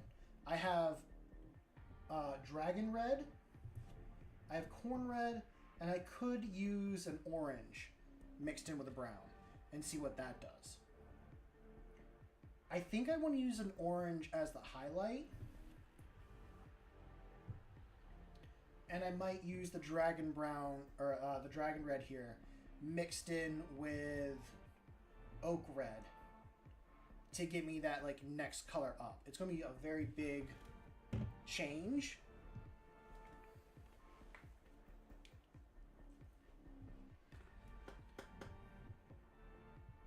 Yeah, I think it'll be a very big change, but I wanted to just have a very slight kind of reddish tone to begin with before I moved over to that next high color. Because I tested it all on the claw here, but it didn't really all kind of blended in very, very highly.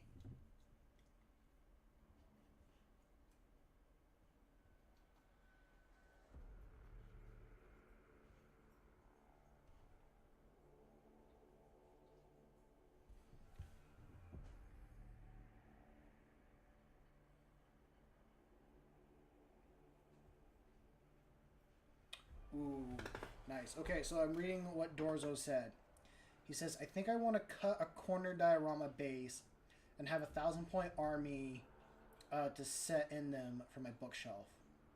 So if I have both a diorama and an army stage. I like that. I like putting my army as well on a bookshelf that I can see. Before I moved to my current apartment, I had all my models sitting on this cabinet that had glass doors that slid down, but it was like a wood outside and stuff to it. And it looked really nice to see all the models kind of lined up there. I want to do, I don't know if all of them in diorama, but I want to do like some of the bigger ones or some units in dioramas that then they can come off the like diorama base and then be used in an army.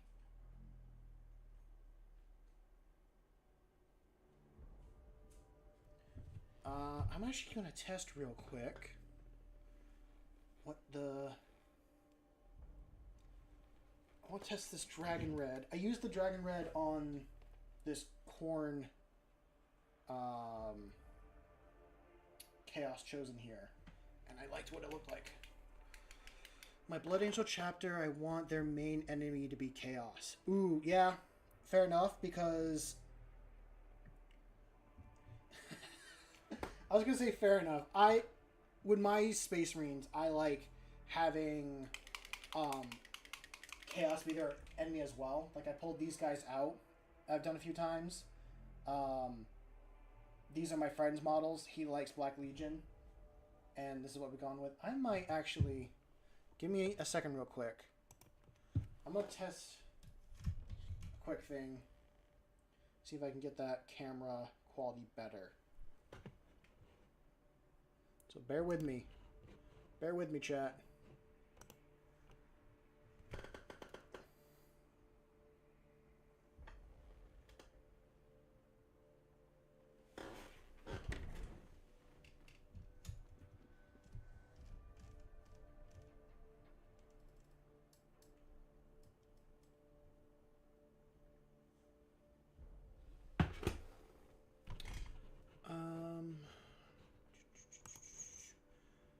Yes, just bear with it slightly. I'm trying to see if I can get the quality to look a little bit better. I think I did.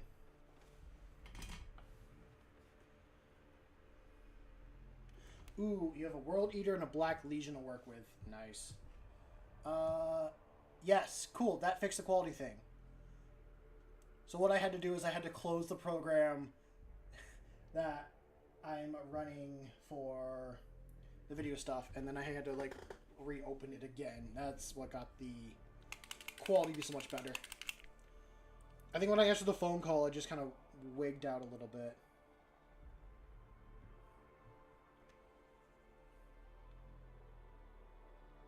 Yeah, I apologize about that earlier. Now you can actually see... Yeah, you can definitely see it a little bit better. I just gotta remember that. If I answer a phone call or have to do something on my phone again like that, I gotta close out that program. Let's see, how are these two browns looking? Oh. Oh. Oh, that's interesting. Okay. I'll be fully honest. Paint scheme that I wanted to use this guy for, or at least eventually turn into, was Ouroboros' paint scheme. They're a blue and black Hive Fleet. But I kind of like this little weird twist I'm going with here of brown to kind of then making a red. I'm not a fan of red in general, but I think this is going to be good. So what I just did is I did one part that dragon red and one part that ochre, or that oak brown, and this is the red that I just made. So I'm doing it on the tip here to show. Alright, you guys can see that?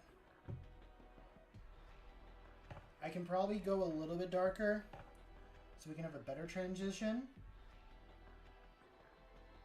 But I kind of like that red.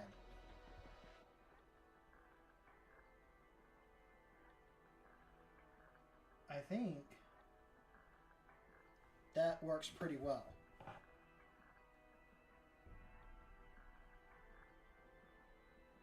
I might have to darken up that red a little bit more and build up to it, but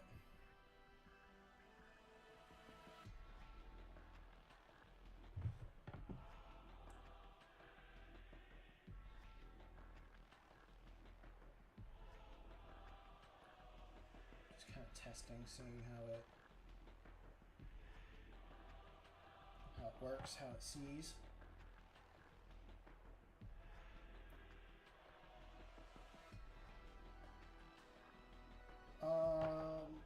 Okay. I feel like as I add it on, it's just blood on the mini. But it kind of works. I think it kind of works. Let me add another part of brown and see if I can darken it just a little bit so I can do a better transition. That almost looks like okra. Not the food, but the color.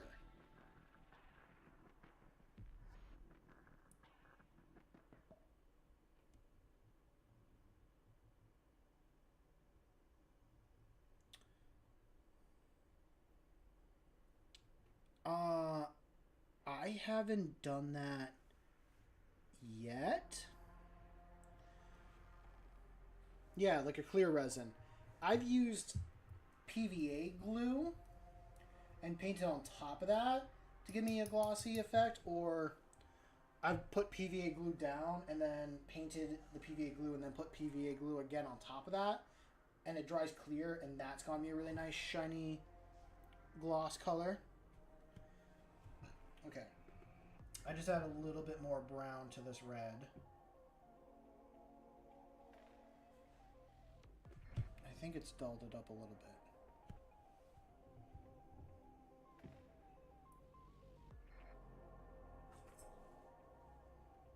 Yeah, it has. It's dulled it up a little bit, but it's still not exactly perfect. Yeah, I can certainly do Mod Podge. Oh, actually, that is exactly what I've used. No, you said Mod Podge, and that's exactly what I used as Mod Podge. I'm not trying to make it look like blood. I want this to be like the edge of his claw. This is the edge of his armor.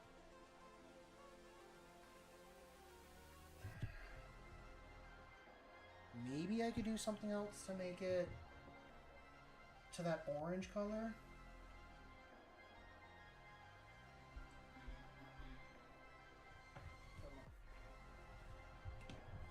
I gotta drink some water.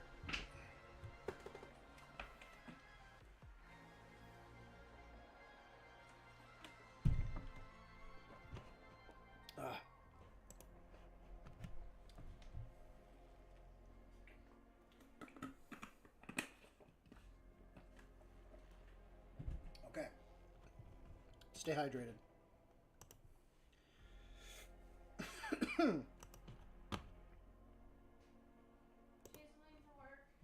Okay. Maddie's picking up Juno at some.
Okay, sorry, I had to talk to the roommate a little bit.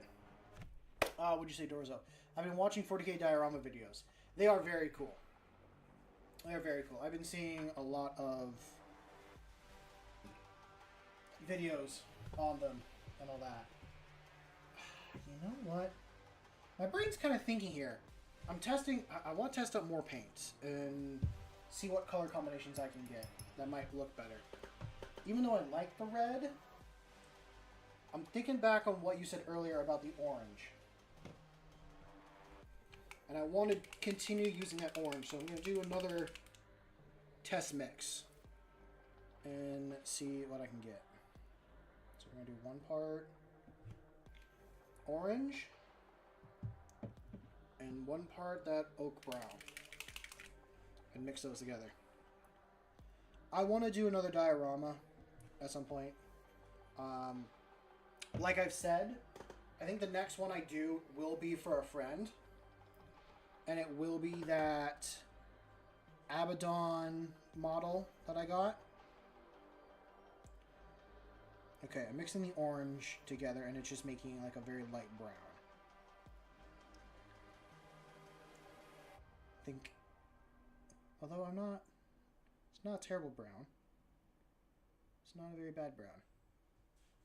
Not at all. There's just so much paint left on the brush.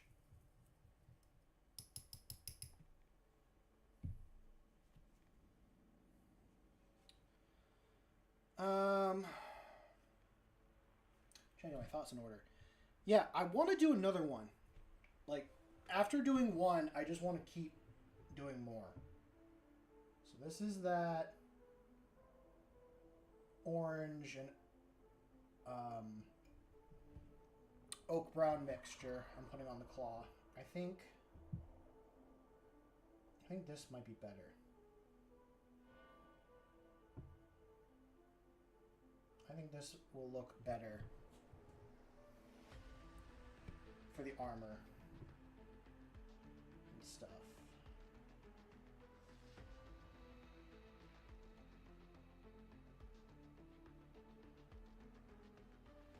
But I'm actually going to leave a little bit of red on the tip of the claw. I think leaving that will be a nice touch. I gotta find a way to make this kind of transition okay.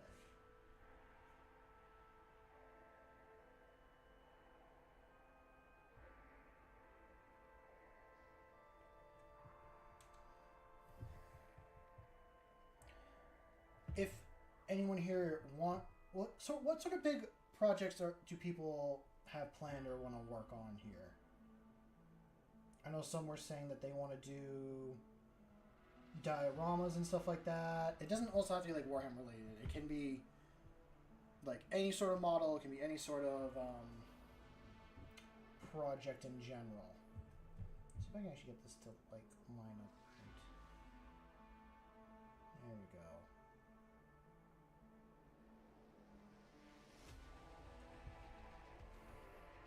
Like I said for myself, I got the Inquisitor thing I'm working on in the background. But what else did I have besides that I wanted to do? I mean, I want to make a short film as well. That's definitely one that I wanted to make. And I'm thinking on how to go about doing that.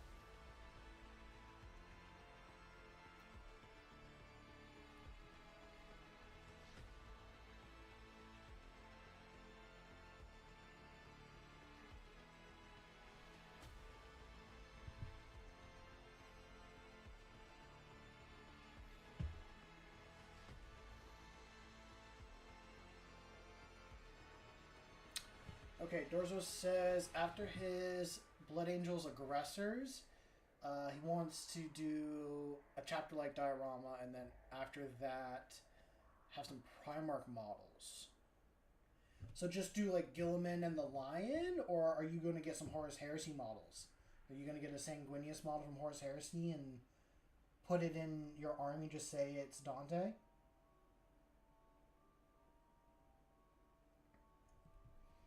Also, I think that orange... It did make a lighter brown. I'm going to move more with the orange and build it up to like a proper bright orange color. I think, unironically, I am making the swamp Tyranids. Not like they're from the swamp, just like my name and colors.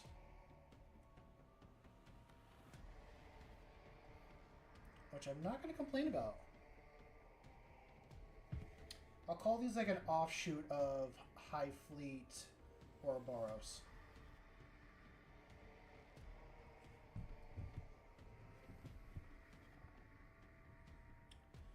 Oh, I saw Perturabo and I got excited. Oh, you have Perturabo. You have Perturabo, Corvus, Sanguinius, and Horus. And then you have Dante and Mephiston. Nice. I was seeing a thing about Blood Angels today, and some of their battle rules, I'm like, what the fuck? Is that really what they can do? But for your diorama, are you gonna make it be a desert planet? Like, are you gonna base it off a ball, or are you gonna do another battle? Like another planet that they'll be on.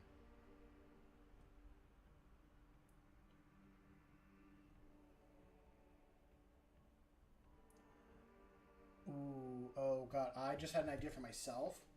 I thought about this before, but I'll see how it can do. I might do the Abaddon one. I'll do like a diorama for his base. But then I'm thinking I'll have another diorama. If my friend doesn't hold on to this model and he lets me hold on to it. I have the lion as a model as well. I might have Abaddon and the lion be on one base. And make it look like they're going to face off against each other. That'd be cool. Okay, Dorzo says, you know that scene where the chaplain is giving his speech? Yes! Yes, do that! Do that 100%! Are you gonna make it be Are you gonna make it be, Mephiston, or are you gonna make it be Dante doing the speech? Ooh! Okay! I'm pretty sure you're the one that told me this, Dorzo, but the Sanguinius speech... I feel like you should kind of base it off that. Like, yes, do the Space Marine 2 in the church scene where they're all talking, but also, like, inspired by Dante's speech during the Horus Heresy.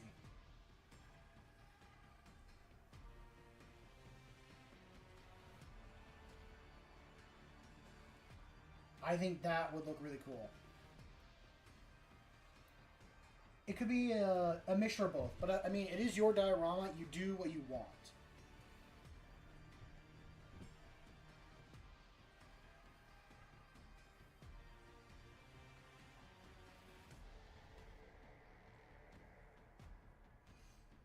Maybe you could even have, like, Sanguinius' model be above the diorama looking down on his sons.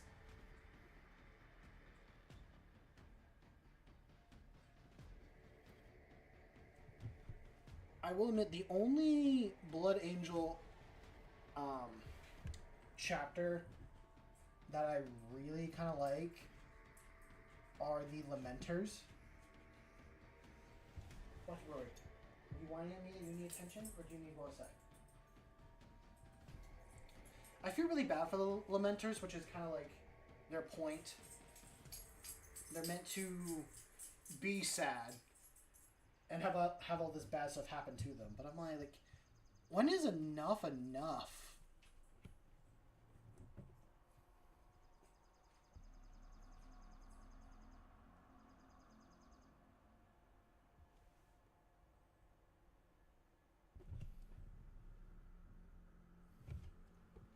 Okay, this is quite a big change in paint. But I like this change. My offshoot of High Fleet, Ouroboros or High Fleet Typhon. Their preferred enemy is other Tyranids, but they will go after whoever.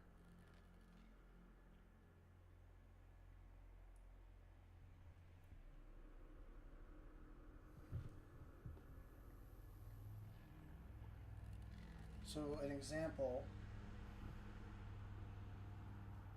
this High Fleet would have gone in on the planet that the Book of Leviathan takes place on. Who's calling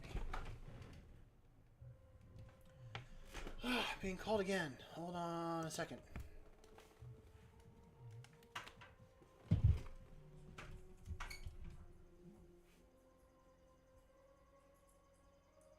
Yes, Chloe.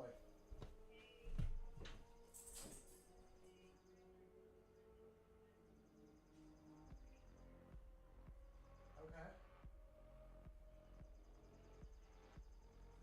Okay. Yeah. I guess let me. Okay.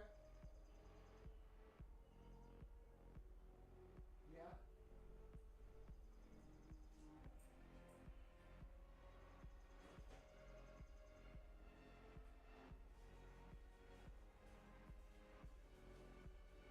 Yeah.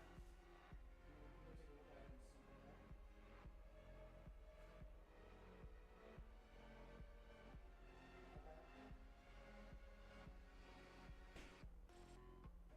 We will have to talk with Dad. I know we're doing calcium on Monday.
I am being. Oh my lord, I'm being called again. Come on. Yeah, what's up? Okay.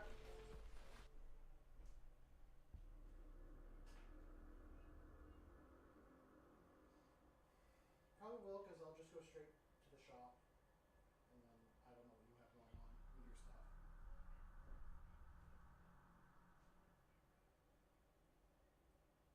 Okay.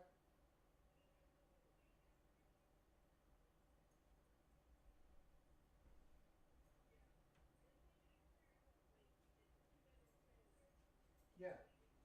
Yeah, no, but it's gonna be small. We're not gonna have a lot of space. That's fine.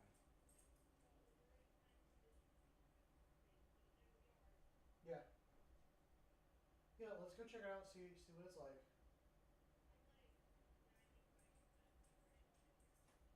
Okay.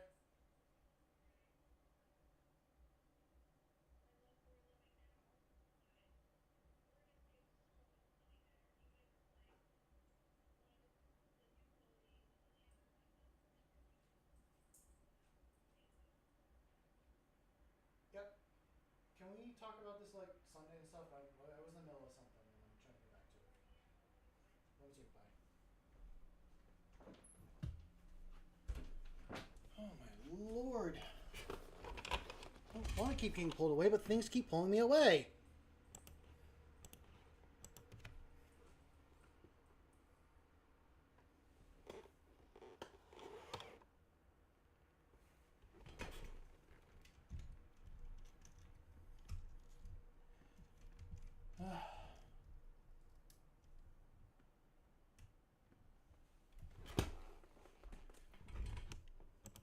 apologize about that. I'm not trying to be pulled away, but it's like... Ugh. Been called once by one person today about the Ren Fair stuff, which is fine. I'm making that plan anyways. And then being called by my roommate to be like, hey, there's another place that I want to go check out and all that stuff. Like, can you go with me? I'm like, yeah, I can do that, but I want to be here painting. I want to chat with everybody. It's fine. This is all stuff I have to do anyways. It's just adulting in general. But, catching up with chat. I've been thinking of making intercessors, assault intercessors, aggressors, a chaplain lieutenant, and a captain for a homebrew chapter diorama. That's the only thing I planned for so far. Fair enough.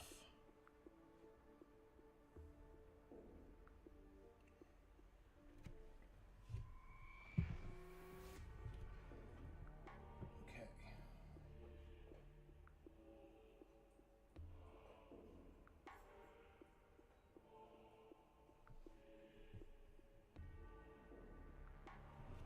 How does... Oh, you know what would help if I actually went back to my painting screen. That would help as well.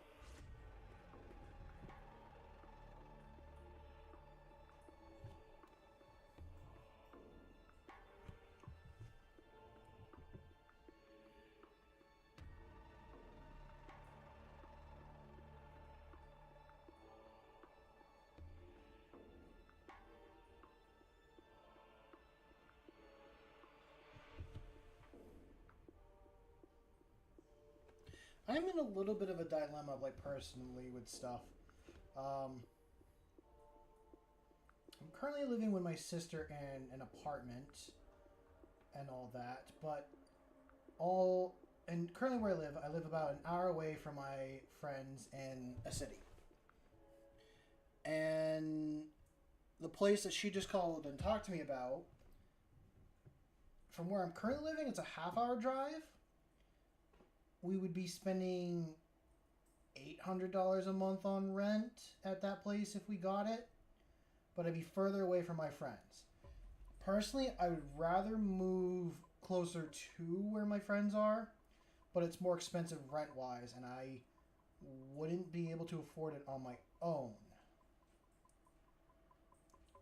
I'm not really looking for any solutions. I'm just kind of talking out my thoughts at the moment. Like, this is just what I got going on. So I'm more tempted to tell her, like, hey, this is a thing I think you're going to get on your own, and I'm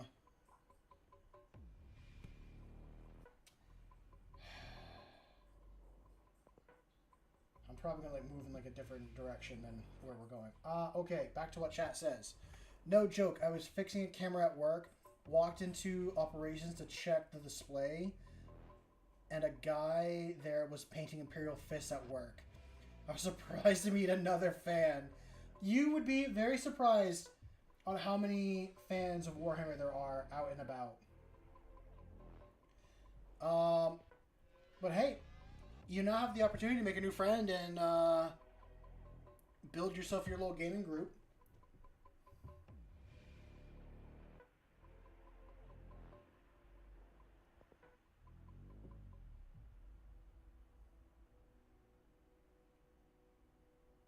It's kind of cool. Imperial Fist are another cool chapter as well.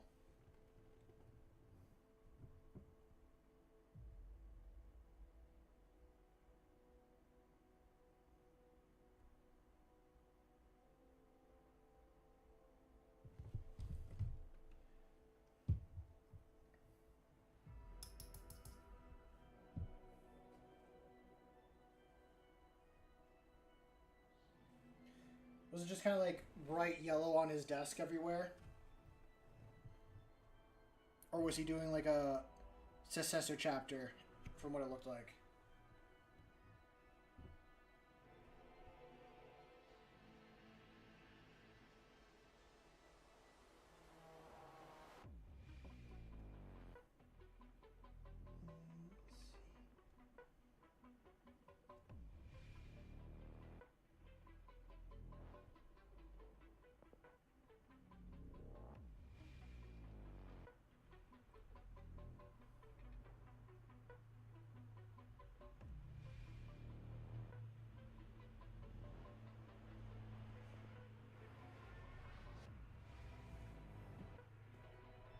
Just Terminators. Fair enough.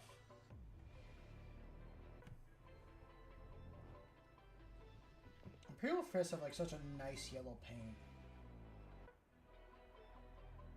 I've used it a little bit on some of my models. This brush is starting to splay into two tips. I don't want that to happen. You've been doing so well for me all day. Why are you just now doing this?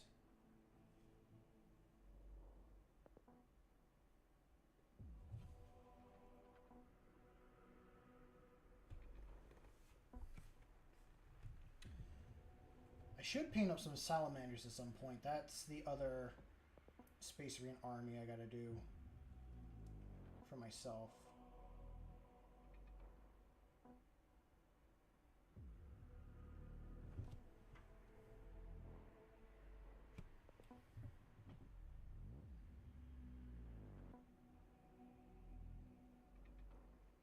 I want to get myself that bright green color because I realize like everything that I normally paint is such a dark color. And I like very bright colors, so it's kind of weird that I've gone to such a dark color look. Like I want to take the blue that this guy is and make it more of like a teal blue. Like I want to bring it up to this color, teal on the model.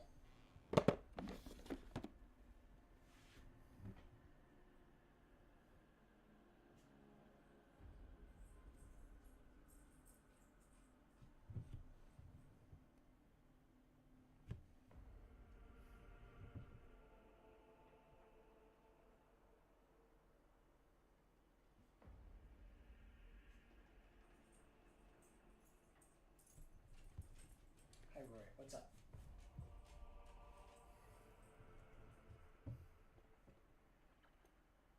Let's see, what else do I got thinking and going on about?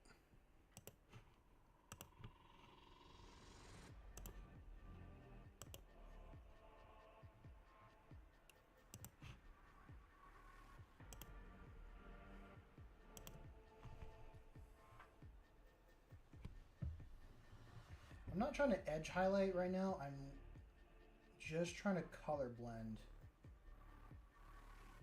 Not really blend the colors together, but just kind of... I think the next orange color I do on this side would be the highlight color.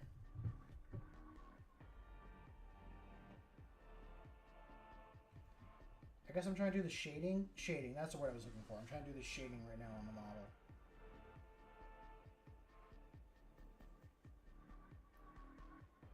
And go through with that.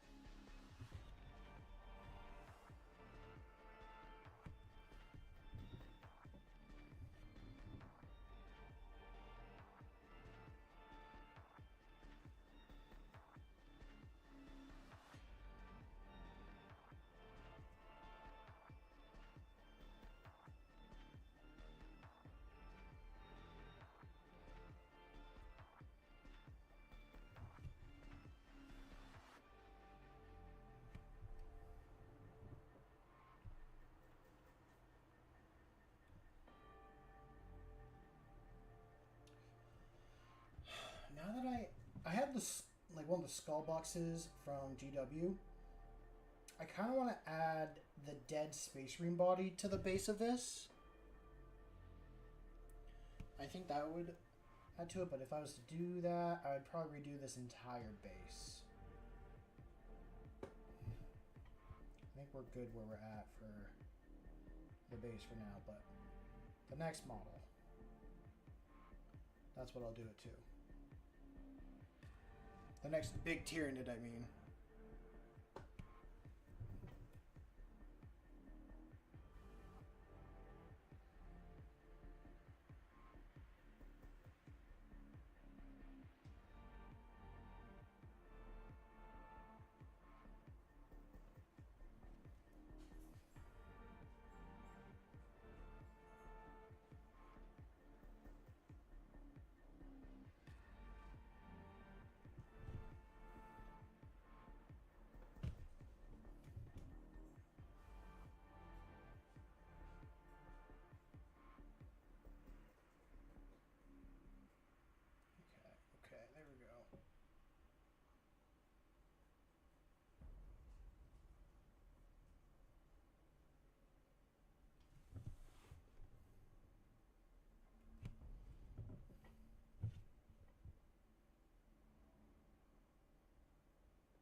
want to wiggle, but you don't want to come off. Huh, interesting. I got this little brick right here, like broken cork. It's glued in the corner, but it's just wiggling around everywhere.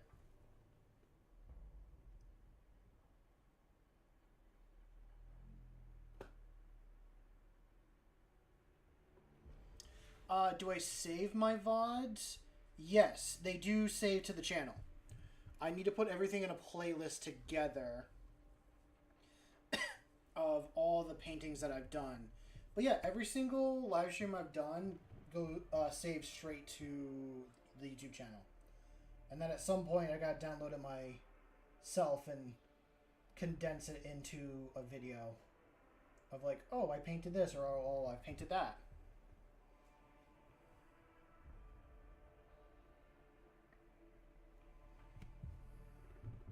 But the answer is yes. Everything does get saved and posted to the channel. You can actually go back to the very first one that I've done.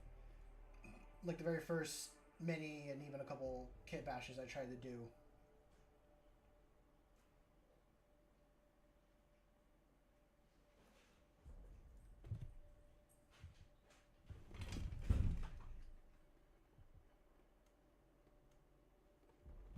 Hold on a second. Dog's gone into the trash.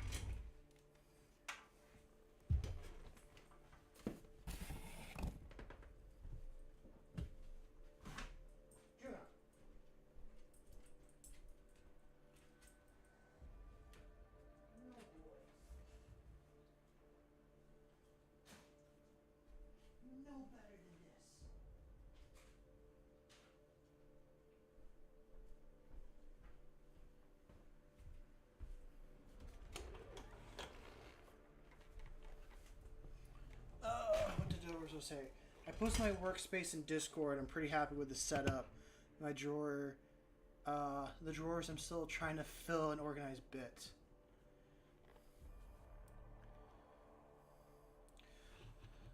Thank you for that, Lilith. Yeah, I mean, no worries if you can't stay.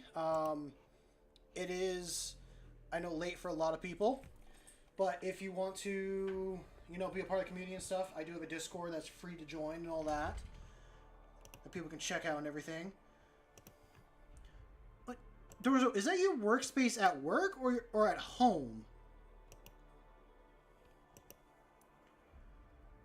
Oh, I got that same kind of airbrush cleaner at my workshop.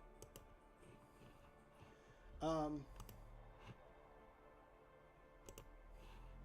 setup. Okay.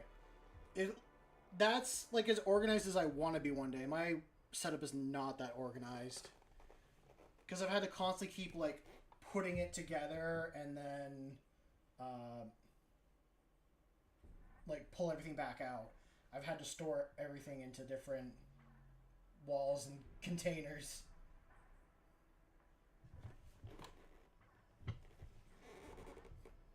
Keep checking on the dogs, make sure I'm not getting into the trash. I came home one day. I knew the night before I should have taken the trash out.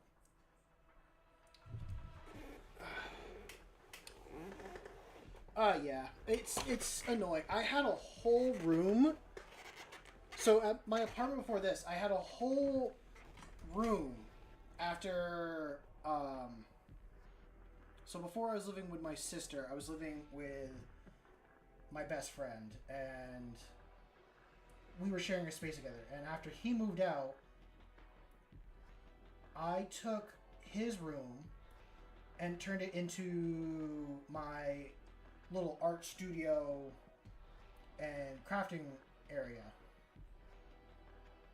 And then I had to pick everything up, expecting my sister to move up into there, but she didn't. She took the basement, and then we moved out of that place, and now we're where we're at currently, and now we're trying to move again. It's annoying. I'm thinking tomorrow I'm going to call like a broker, see what I can get for a loan, and try to buy myself my own place, because I'm sick of moving. I mean, it's expensive. Homes everywhere now expensive. You know what Okay, so while playing Minecraft... Okay. I'm going to read what Dorzo said, and then I'm going to, like, go on my thing. Dorsa says, not gonna lie, if my roommate wants to leave his room, it's going to be that ASAP. Honestly, yeah. Having a whole room that you can just, like, make be your crafting space area and you don't have to worry about, like, taking over, because for the first time that I was actually able to, like, take another room and make it be something else, it felt so freeing and so... Like, I had another space. I had my room that was for, like, sleeping and doing, like, a couple other things in if I so choose. And then I had a room that I could, like, go and paint in and stuff like that. Initially, I was doing it in the basement, but then when he moved out, I moved everything up top. But yesterday, I was talking with my friend Marcus, who lives in Austria.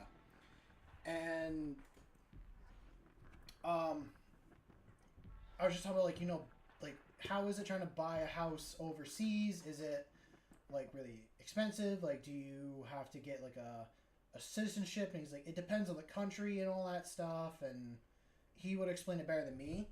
So for the hell of it, I was like, I'm going to look up, like, abandoned castles for sale in Austria or, like, in other countries. And Poland has some, like, rundown castles, but they're within my budget. Like, oh, a $200,000, like, castle. I mean, it has no glass for windows, and it needs to be repaired hella bad, but I'm like, you know what? I don't mind getting my hands dirty and trying to fix it up. And then I saw another one for, like, 140 in, again, in Poland. I'm like, maybe Poland's the move. Maybe I need to move to Poland.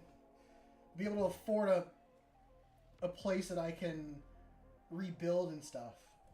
I don't know if I'd be able to get, like, a loan from a bank or something for a big fixer-up, but maybe if I save up my pennies in a year or two, I'd have enough to buy a place like that outright. Although, I'm going to have to look up the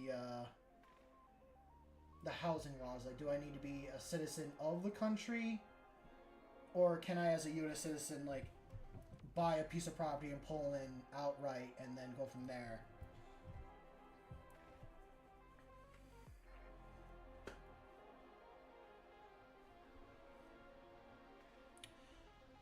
I fully expect it would be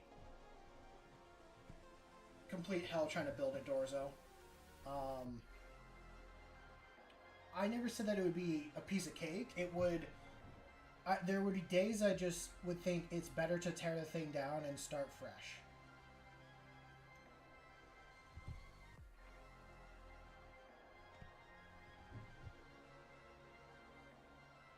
Like, that's how I sit back and, like, kind of think on a lot of it.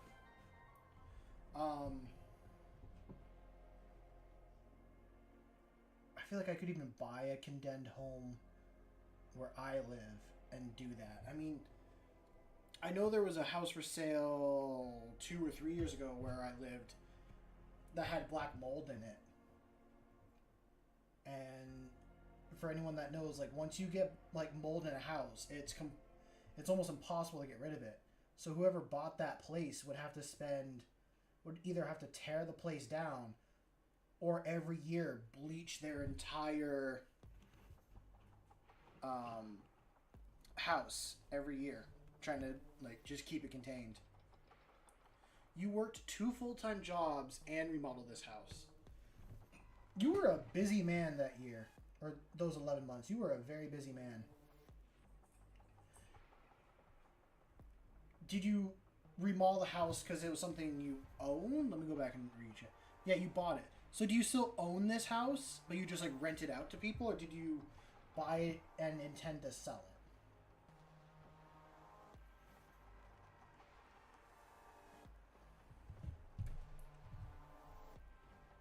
Because I'll fully admit, like, the worst places to buy homes is on either coast of the U.S. Like, I live on the East Coast. I live in the northern East Coast. That sucks. So Dorso just said, I rented it out, it got trashed, so now I live there. That's tough. That's kind of the thing when it comes to renting, is you either gotta hike up the rent so high that only, like, particular people can afford it, or you have to go in and like once the old tenant moves out, fix it up and just go through that whole hassle. Or just not care about the place and let it just become disarray. Which sucks when you spend like almost a year rebuilding an entire house. So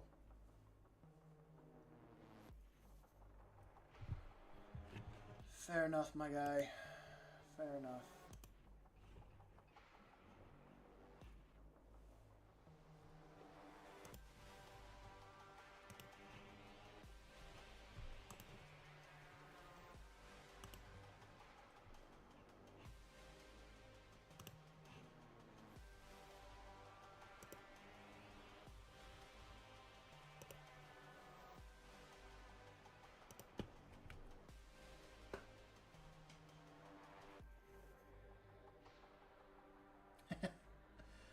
Yeah,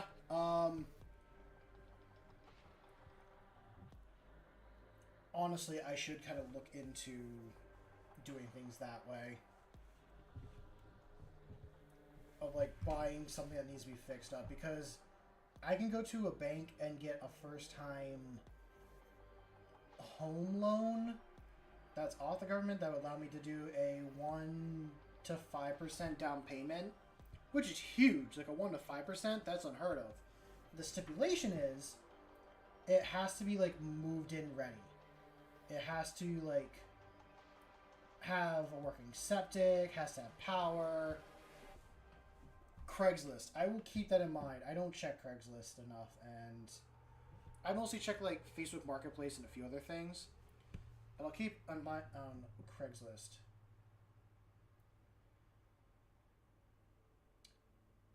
So I'll kind of say it.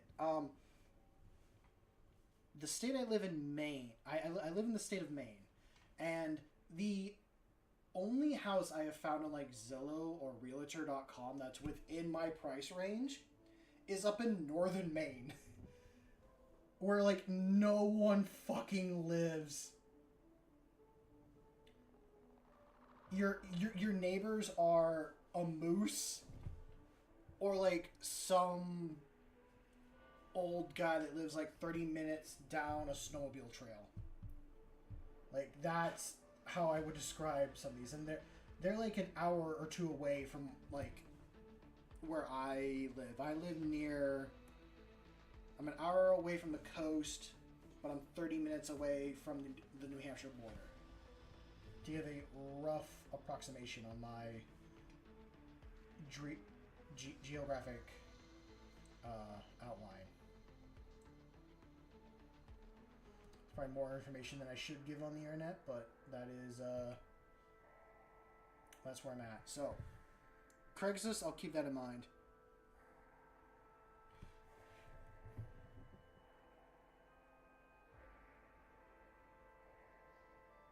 Yeah, I've completely forgot about Craigslist because I've heard that Craigslist is such a hit or miss thing.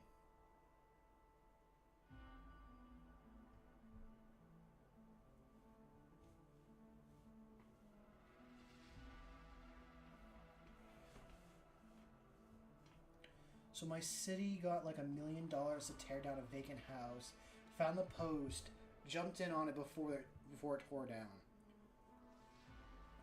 That's okay. I will have to look at that because there is, yeah, the city that's an hour away from me. I know a lot of people. It's got a lot of older buildings that need work, like homes and stuff from the 1800s that still have like horsehair insulation. A friend of mine, his dad bought an apartment in that city, and they went through and redid the entire place from top to bottom, pulling out like that horsehair insulation and other material like that. I'm sure they still spent like quite a bit on it, but that I could probably find something like that easily enough.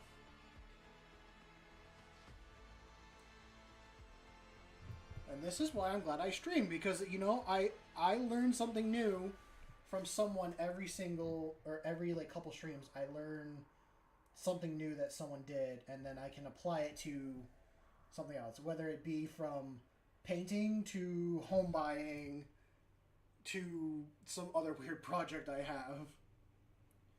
Hell, Doris, you even told me about soldering today, which is another thing I gotta learn.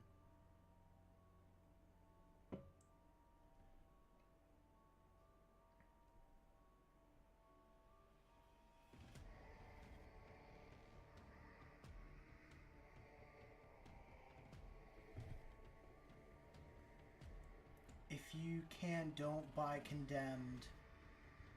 You gotta pass code, yeah.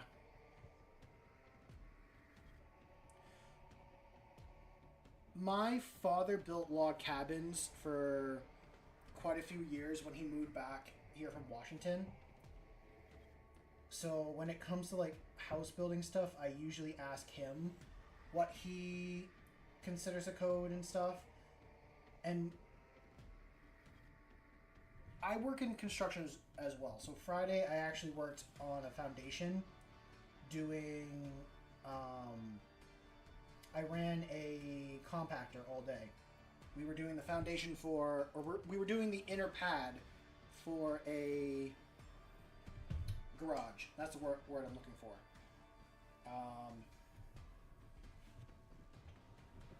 So we had to go through with that.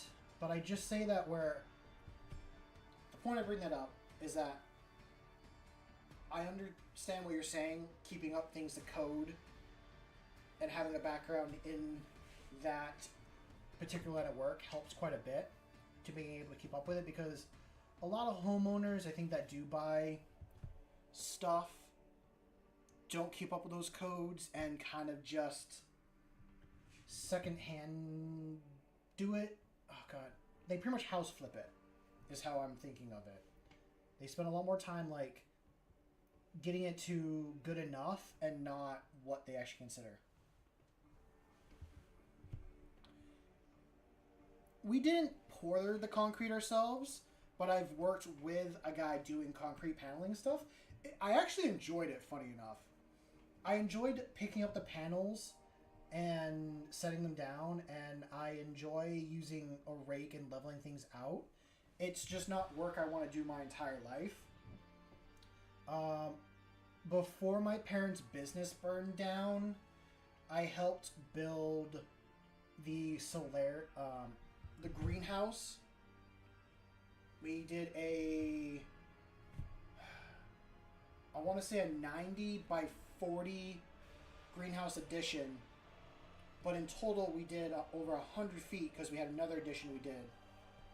Yeah, it definitely is young man's work. I felt today after yesterday, my knees hurt really bad. I'm 27 to be fully, and I should not have been on that compactor all day running it. I should have.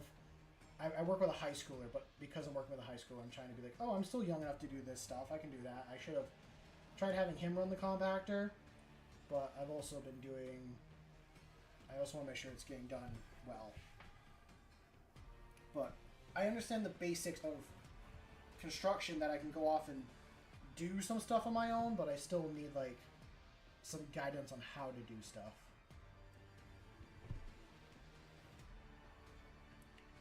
If I could go back to high school me, I would tell high school me to go into film and go to college for that and learn like to be a prop maker. Because that's kind of what I realized is I want to. That's why I'm talking about like all these other projects I want to do and all these like little fun side hobbies. I'm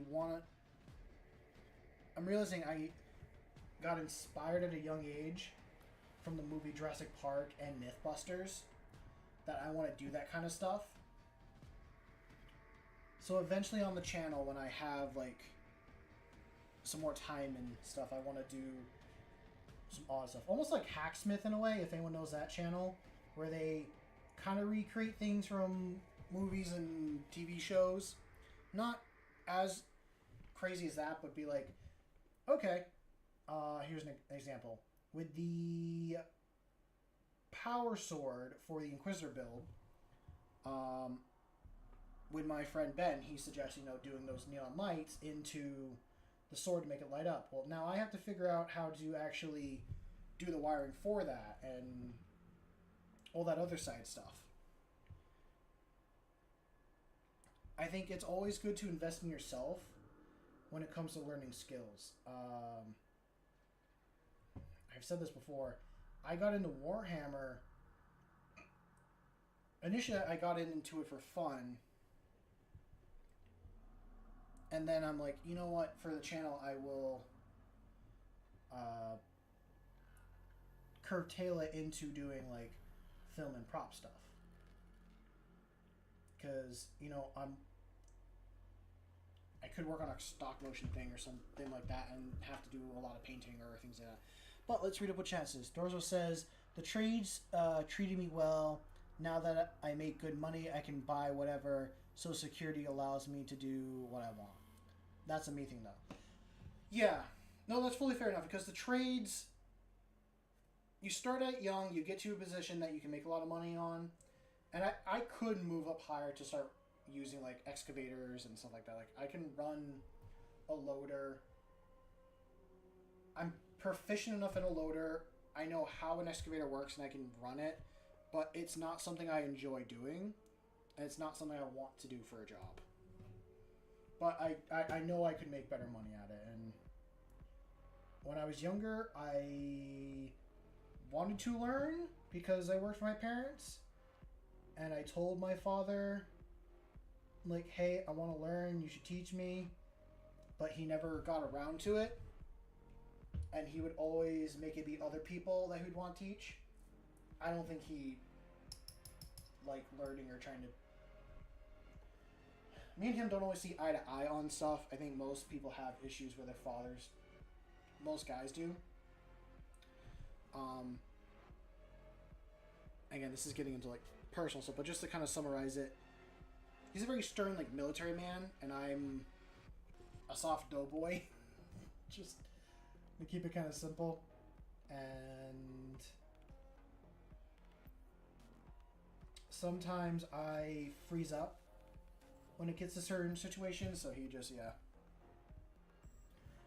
Oh, that's nice. Yeah, when you can have a mentor that can kind of take you underneath their wing and teach you, like, how things are done, it makes it so much easier.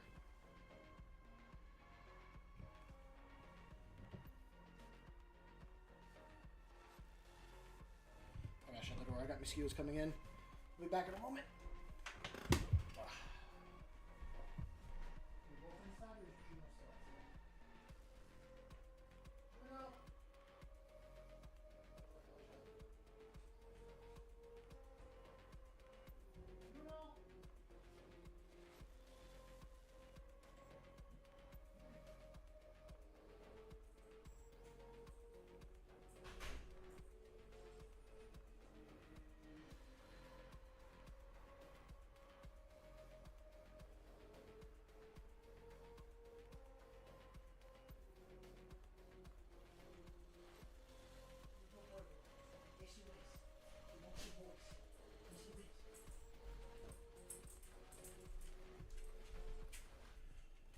Okay, I am back. Door shut. Mosquitoes are killed. I think having a mentor in anything just kind of helps. I mean, to be fully honest, if I want to do the more like prop making stuff, I should move to the West Coast and join a company that does that. But I don't want to live on the West Coast. But that's just me.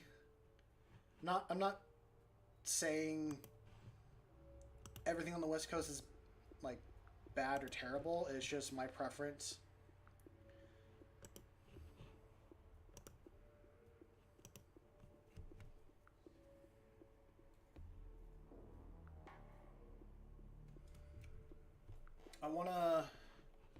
I kind of want to start a prop making company here.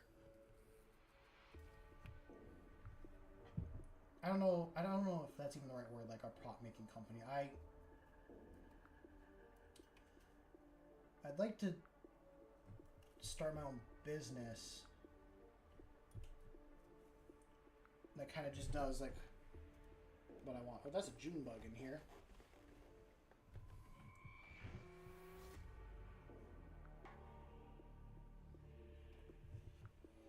Not really sure how to word it, but sometimes I just wish I could go back in time and just tell younger me, like, hey, do this. But I'm also still young enough that I can go off and do these other things I want to do. I just stand in my own way.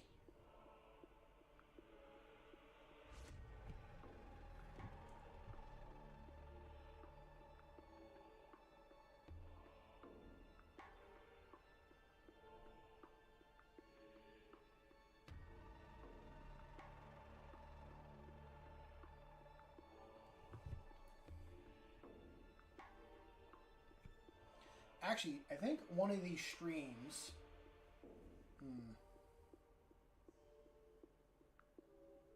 Oh, in the lounge you posted the steel you make. Okay. Oh, you work in like a big steel foundry. Oh god, that... Even though that I know that's like clear... That's not clear. That's not hot looking. I guess it's like $500 to $1,000. I'm looking at the second image. God, that is some... This is deceiving stuff. Yeah. So, I'm going to ask, has there been anyone at your job that has accidentally leaned up against one of those and burned themselves? Or is it pretty much, like, flagged well enough to, like, hey, do not touch this?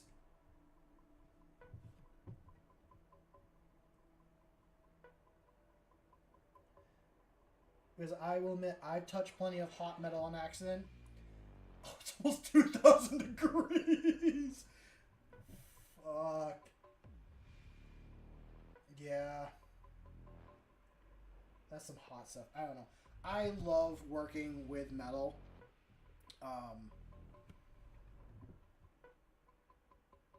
It's such a... I don't know. For me, that's like my little... like medium that I started with.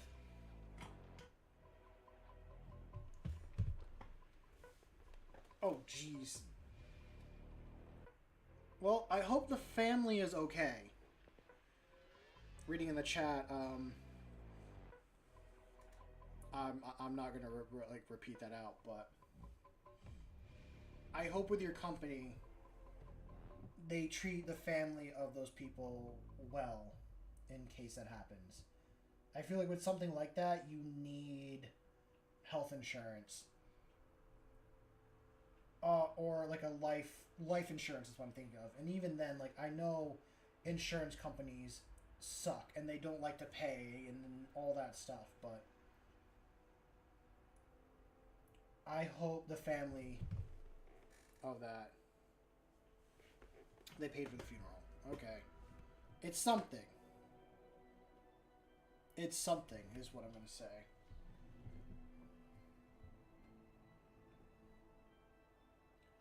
I understand that as businesses, they want to make money and all that stuff, but... Okay, I'm hoping it's more. If that's all you know, then that's all you know. I won't say my whole piece on it, but... I will say, as working as a ground crew guy and seeing things from the bottom, then if I ever make it to a management or boss position, I would want to treat my people below me very well, is how I look at it, because one, they're doing the work so that I don't have to and make me have a good life, but second, they're also putting their bodies and their lives on the line for some of the stuff. I understand not every person thinks like that, and that's kind of sad, but that's just how I look at it.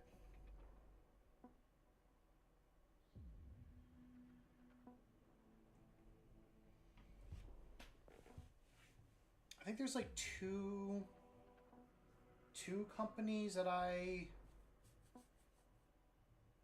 kind of respect. One of them being Arizona, just because they haven't raised their prices because they're debt free. I know once those the CEOs of those businesses stop being there, then that's going to change. And then second was I don't know if this is true or not. I have to look into it, but a CEO that was running a business, he took a big cut to his salary, and then paid all of his employees higher wages. And then during COVID, the employees were like, we'll take a pay cut so the business can stay running, and then just pay us that back later, which he did. Dorsha says, it's not a bad job at all, but the hours make it awful. Honestly, that's kind of fair. Like, a job like that where you have to work those long hours in dangerous conditions, they should pay their people fair enough, or at least a good wage. And like I said, where they're put themselves in a dangerous position. Like, you're working with steel that goes over that 2,000 degree mark. And you could accidentally have a piece roll on you and cause you an injury or something like that. And that's a risk you gotta take. So sometimes the companies, they just pay you a bit more because they know you're in that position. Hell, one of the... okay, I'm thinking two things. One, I'm thinking of a TV show. Second, I'm thinking of another job that I know can be dangerous but pays really well, and that's underwater welding. Underwater welding is a business, or is a job that pays really well, but because it's dangerous work. And you're gone for like half the year as well.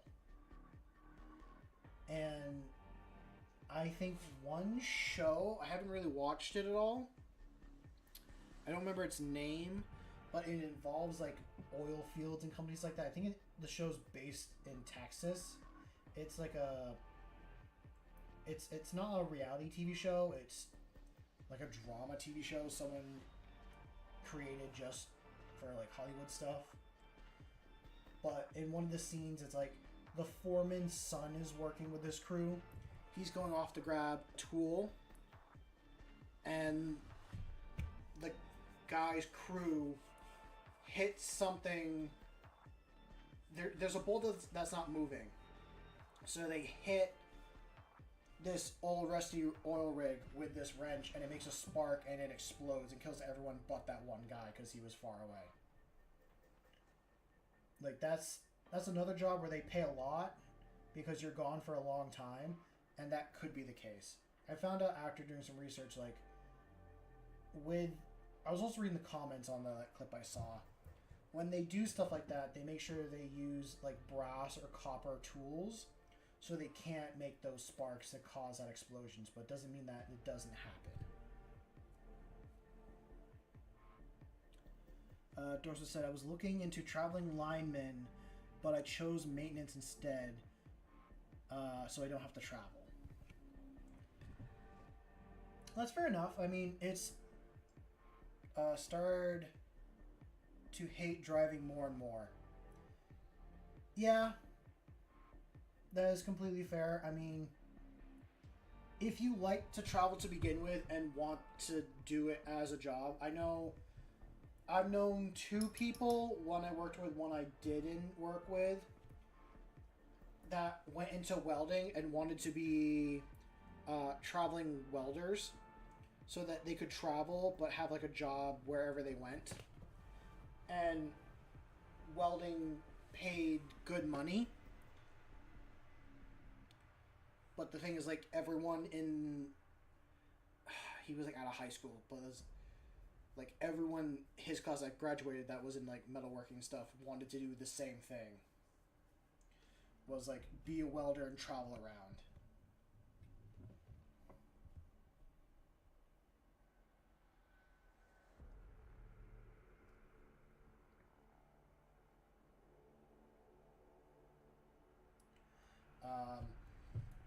my friend Marcus over in Austria.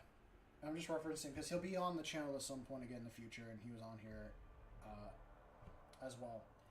He works in a kitchen, and he works like 6 months on. No, he works 4 months on and gets like a week. I almost want to say he gets like 2 to 3 weeks off, which allows him the ability to travel.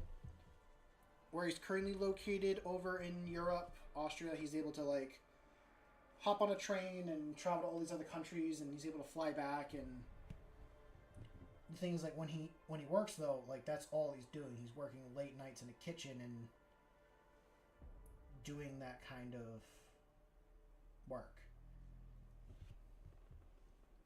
I'm glad that he like is willing to stay up late to like 5 o'clock in the morning and chat with us, but I feel bad leaving him up that early because then he has to go to work like around 10 or something like that.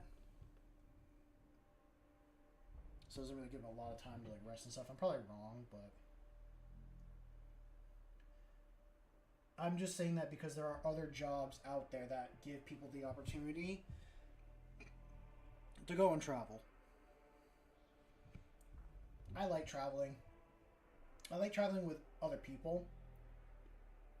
I need to be better about solo traveling. It's just, if I'm doing it, I'm more doing it to like make memories with friends and stuff.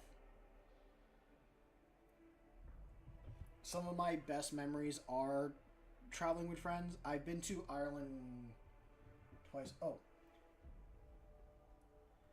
Yeah, actually, funny you mention that. The kid I worked with that went to welding, he works as a tree trimmer part of the time up here. Or at least he did.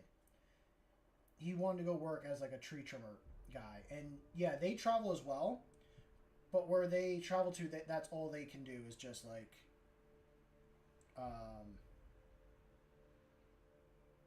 yeah, like that's all they do is just work on cleanup and stuff. They don't really get time to enjoy where they're traveling to.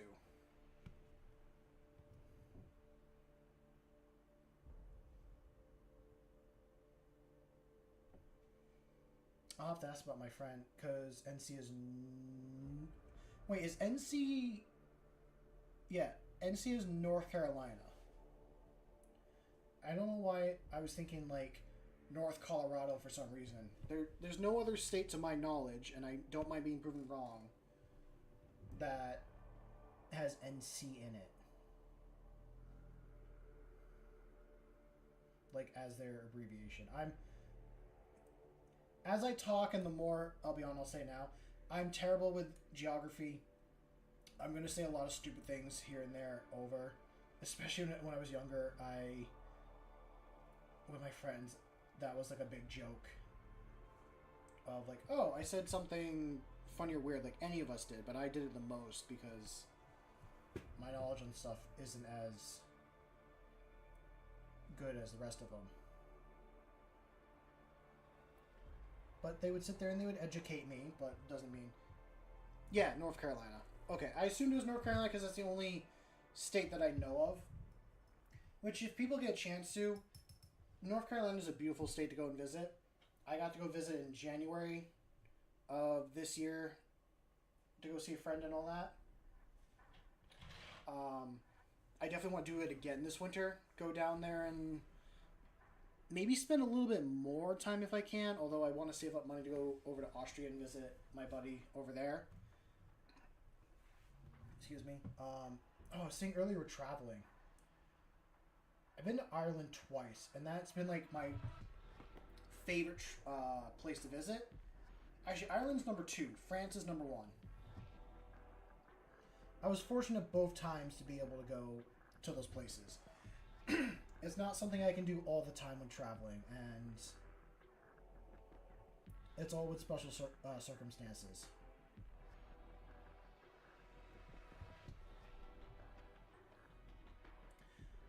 Dorsey said, I went to Mullet Beach back in 2019. God. 2019. That was 6 years ago? Correct? 6 years ago? I missed 2019. I missed the high hope me that had for the 20s. I was expecting this time to be like the roaring 20s again. Of like the fun music, speakeasy, drinking, all that stuff. Not the whole Great Depression, other shit like that that came with the Great 20 or with the roaring 20s.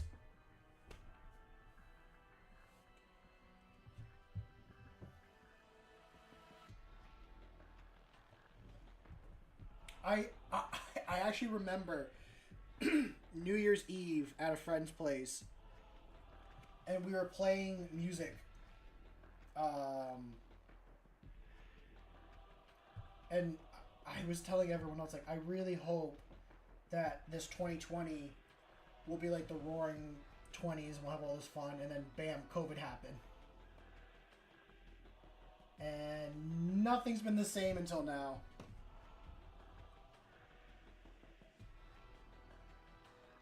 Yeah, 2024, I went to Japan this year, Vegas. After that, I'm not sure.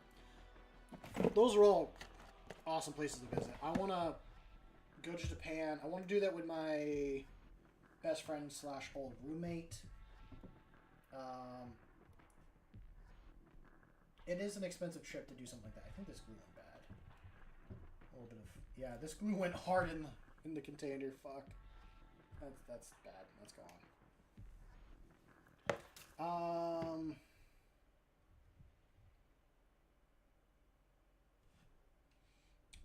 Why do I have a feeling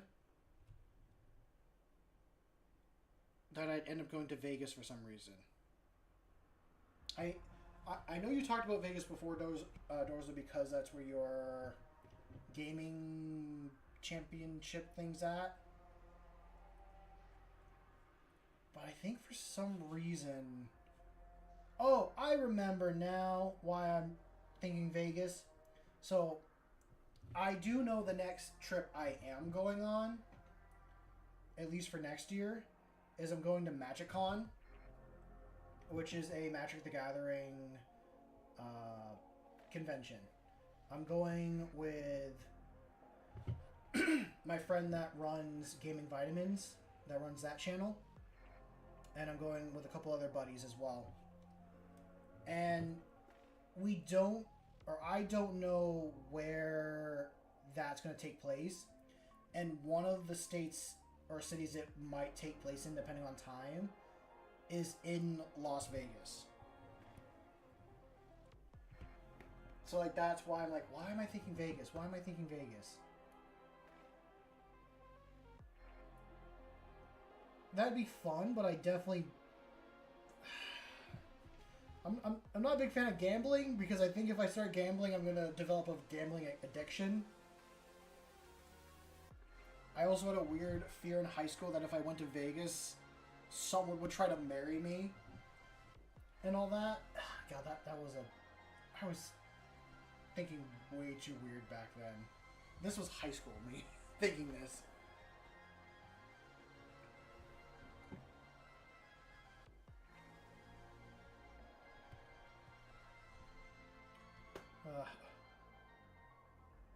But I think my friends are planning to go to Chicago for the MagicCon one, because it's like April is the one they're thinking.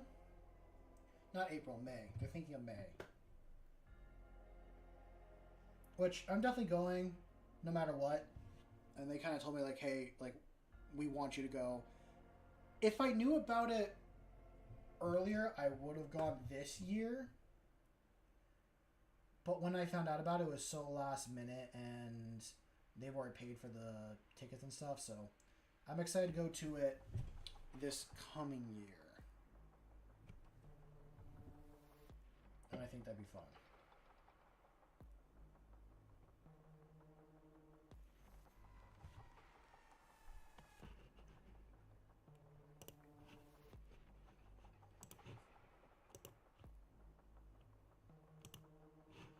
Trying to think if I do have a bucket list of places I want to go and visit.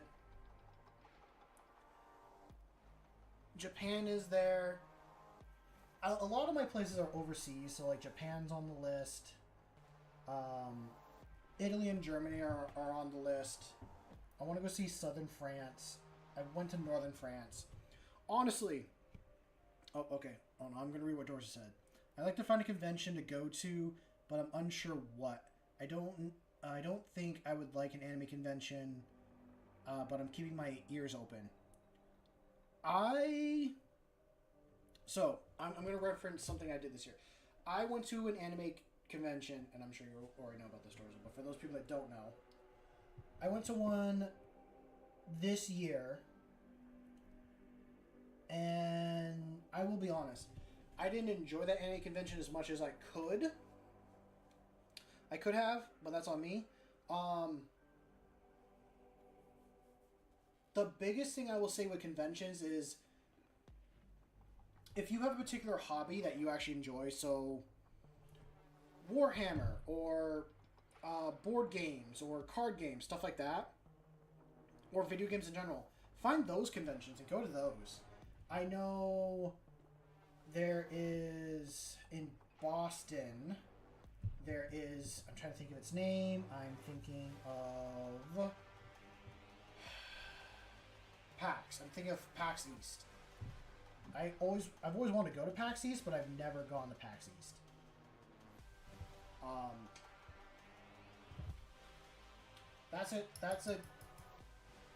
That's a convention that would be kind of cool to go to.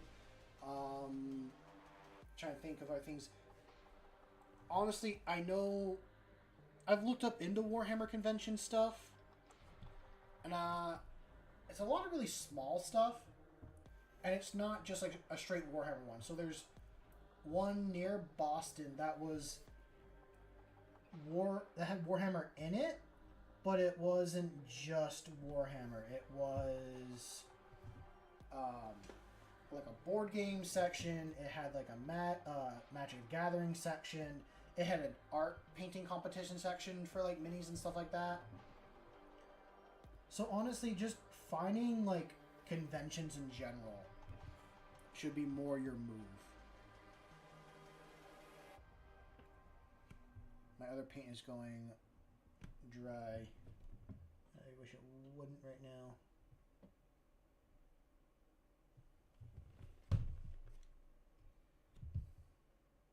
I should go visit some states. You know what's another thing on my bucket list? I want to be part of a dinosaur dig at some point. I want to be part of a fossil dig before I die. And I should look up, because I know you can volunteer for stuff like that. And I wanted to do that this year. I never got around to actually doing that, and I regret not doing that.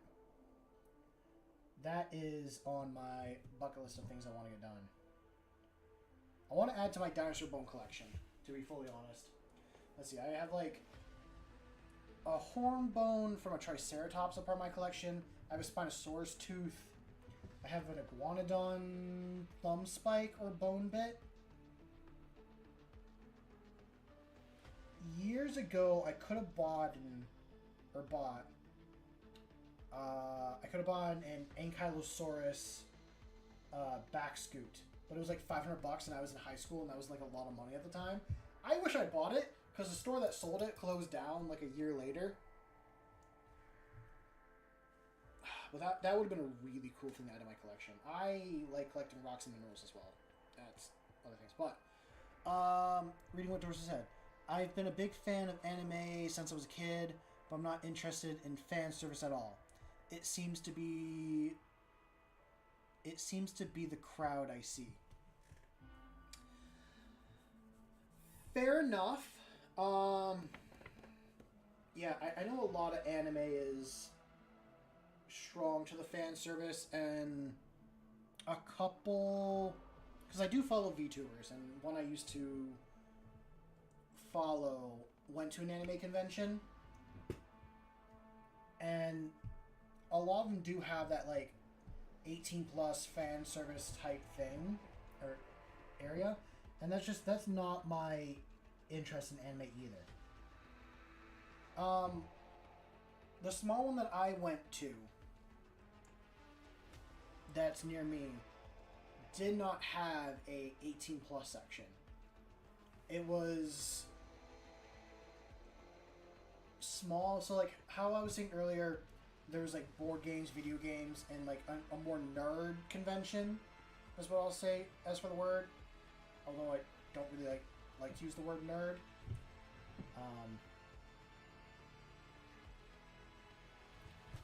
They had like stuff like that you could try. They had one section where like you can try different video games and stuff like that, and try board games at this anime convention.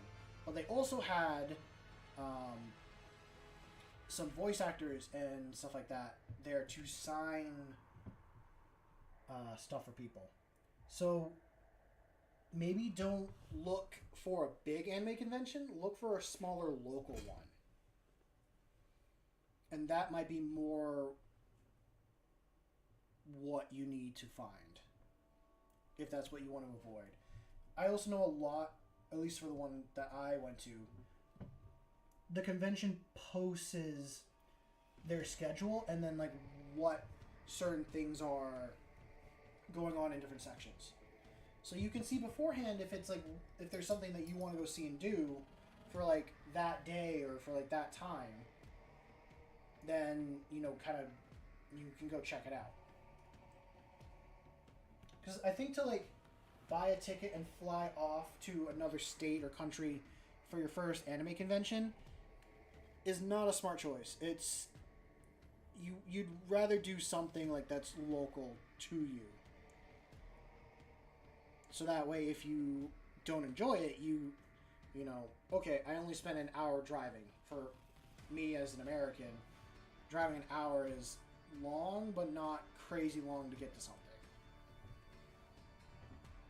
Plus, if it's in like a big enough city that you can then go and check out something else other than anime, because after the anime convention, I went to the Warhammer store that was near the anime convention, and I bought some Warhammer stuff. I wasn't there the full time.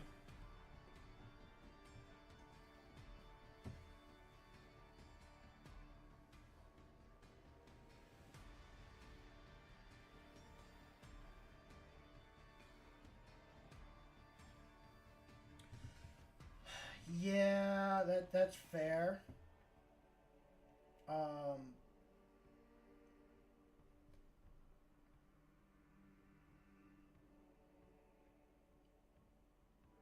I'm trying to think on how I want to like word this. Being like when you pay for vacation and they don't pay you back, that's really annoying. I've been fortunate enough that everyone I've gone on a trip with and I've paid for like the hotel and stuff has paid me back. Was it all in one sitting?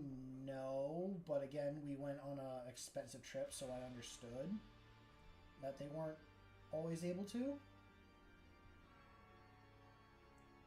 But solo vacation can be fun. My biggest thing that I had to learn was planning ahead and finding fun things to do for myself. I had a lot of time that I was by myself, unsure of what to do, because I was so used to traveling with friends and just doing whatever on vacation that I wasn't really sure on how to do a vacation on my own. If that makes sense. I don't know if you really need advice from me at all, Dorzo. You seem to have a very capable head on your shoulders. I'm just speaking from my own experience and what I've kind of gone through.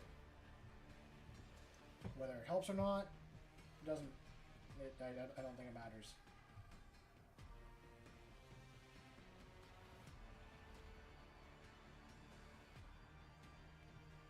Oh, fuck. Did my phone just die? It did just die.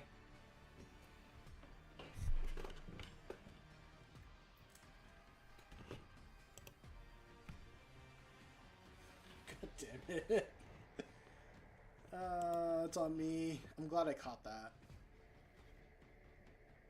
Dorsa says, I have no issue with me paying, but my promises were kept and now I'm free. Fair enough.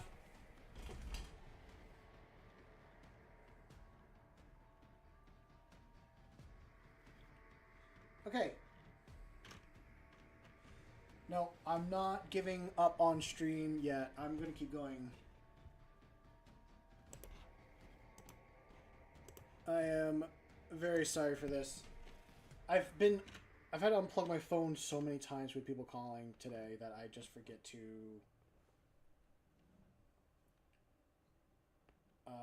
restart it. But hey, I was actually watching OBS and I caught it as soon as it did it. So instead of like sitting for a few minutes and then being told by chat that it went off. So we're back. That was a lot quicker than normal. Okay. I've been enjoying this. This is actually... Not that I don't enjoy every stream I do. There are some where I don't get the chance to talk as much as I'd like.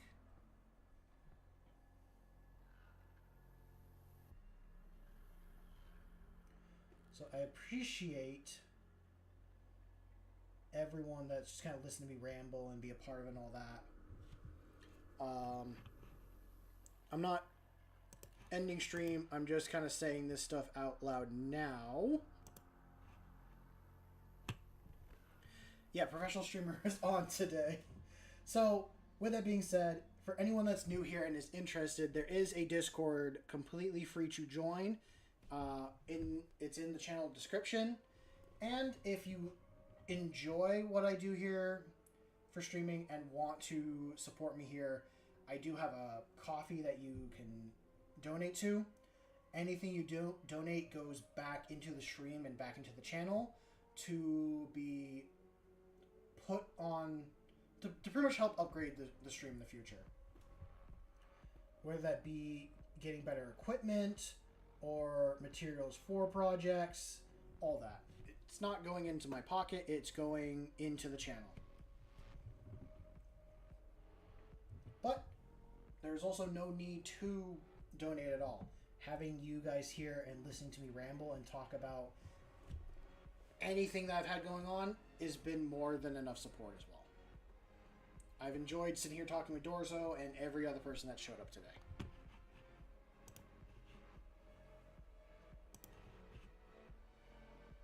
Well, I should say this evening. I looked up getting to members and it's like so many subscribers. I think I need like 500 for that. But I also started the coffee thing because I want to open up commissions to like paint other models than just my own. So I was like, you know what?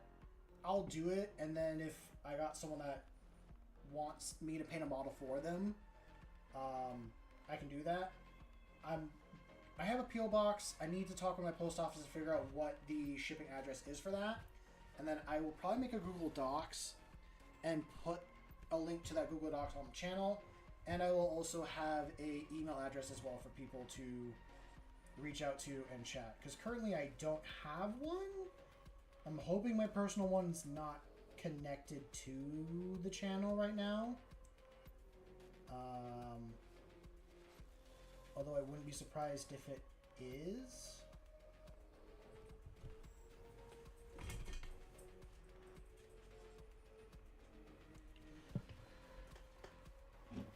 Yeah, think about it. I actually wanted to go today after work to the post office to figure out what the P.O. box address is. I have, like, an address I could have things get shipped to. The problem is that it's my, like, family's address, so I just don't know how much information, like, people need for a P.O. box.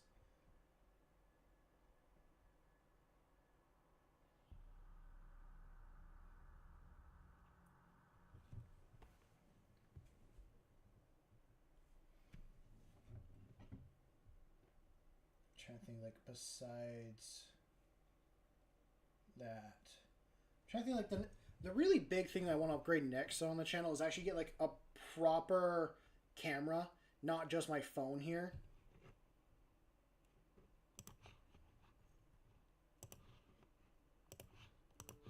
And use that for streaming stuff, because I can also use that for other things like the filming and stuff like that. I will also be fully honest, if it wasn't I would have never started streaming if it wasn't for my friend Game Vitamins doing a stream on his channel, because it just clicked in my mind that like, oh hey, I can stream on YouTube and have people watch that, so I don't have to like stress about making a video. I want to do like one every 2 weeks, so like twice a month I'd get a video. That has not been the schedule since. But I've been enjoying here doing this. I know I do constantly complain about not posting videos and stuff like that, but that's just me to complain. I'm the only one that can fix that problem. Where I'm from, everyone bitches and complains about everything. I'm sure that's most of the time what people do. But we're going to bitch and complain and just do not really too much about it, or eventually do something about it. Is how it kind of is where I'm from.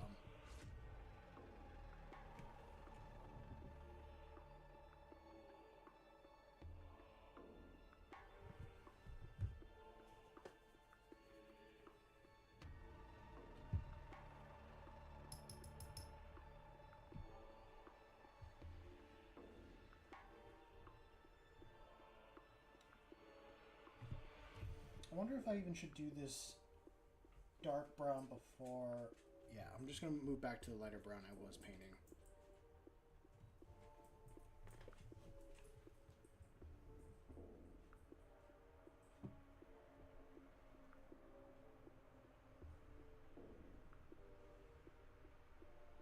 If I had to talk about like long form goals for the channel, it'd be just to give a workshop for myself and maybe a couple other buddies.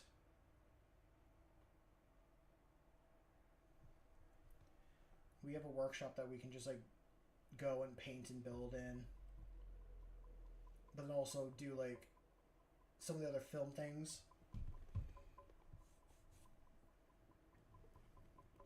I think it'd be cool. Oh god, I remember making this, and now I kind of want to see if I can make a better one. I want to see if I can make a better Hidden Blade, like from Assassin's Creed. I've made one before, and I kind of want to make one again. Because back in high school, I used to watch the parkour videos that people did for like Assassin's Creed, like the real life ones, and people like were dressed up as assassins and like run through. I remember the one with France, but then you had like one that was for like Assassin's Creed 3. Someone was running through like a forest and all that, pretending to be Connor. Which Assassin's Creed 3 was a good game. I enjoyed that game quite a bit. I never beat Assassin's Creed 3, and I kind of wish I did. There's one part I was not able to complete, and it was chasing after somebody on a horse. I kept bumping into some guards every single goddamn time, so the guy would get too far ahead. I tried shooting him at one point to make him slow down, but I messed up on that. At some point, I will replay that game.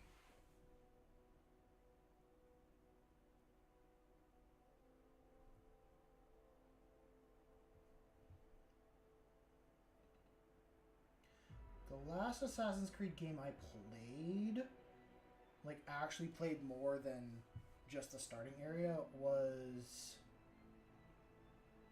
I almost want to say Odyssey, but I'm thinking of the one that takes place in Egypt with like Bison or Bisic.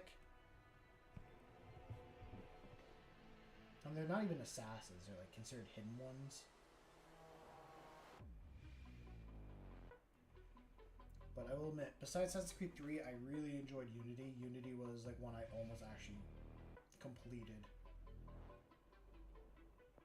I never got into Syndicate. I wanted to, never got around to it.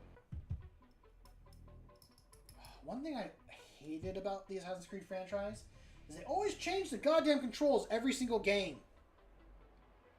So I play Unity and then I go try to play Black Flags and I have to retrain myself how to use the controls. I dislike it. I just make your controls stay the same.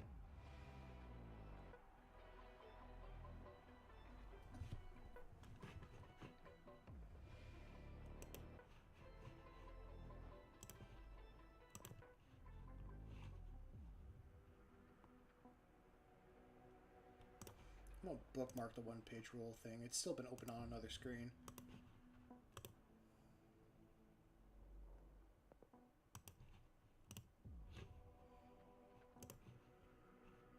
Okay.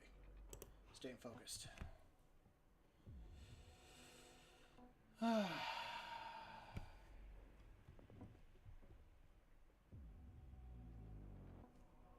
It's been slow work, but we're getting there, guys.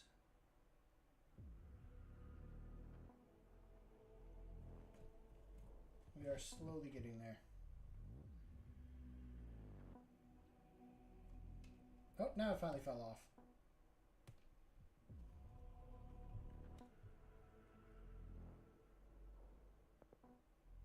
I wonder if I can edge highlight in orange for this.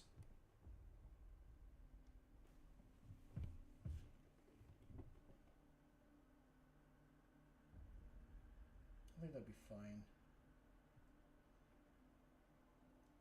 But yeah, I started thinking about this High Fleet's color scheme. All the little units are going to be a carapace of black and the body of blue, but all the bigger units are going to have a carapace of like black going to this brown, or more like the brown but still have the blue body. Is that probably smart for an army? No, but I mean, you're going to go for the biggest bug anyways when it comes to Tyranids, so you know what, why not? Why the hell not? Ooh, now here comes a question in my mind. Would I make the lictors and like the neural lictors and like the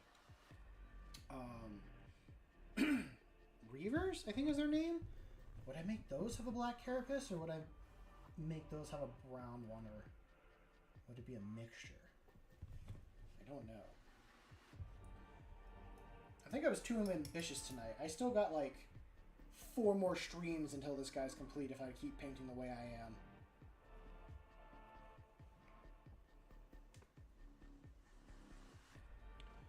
I will admit, with this guy, I feel like I get more complete than I do with like a bunch of little minis.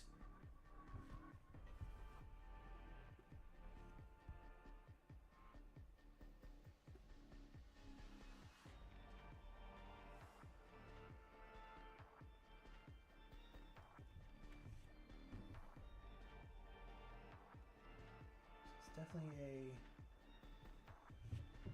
aggressive upgrade.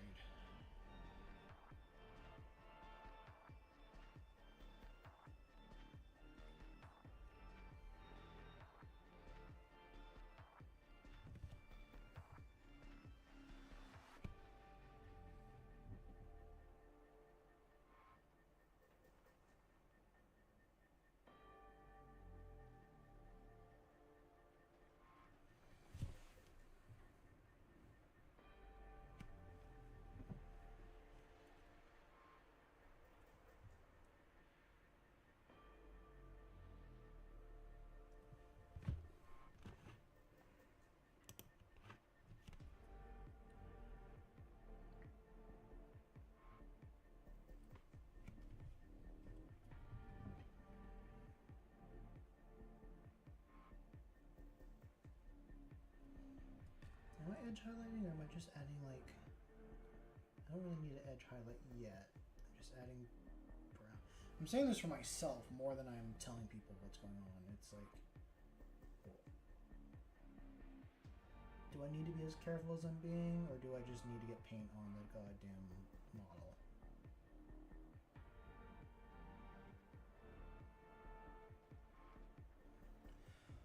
Oh, I wonder if sponging would work better for this type of model.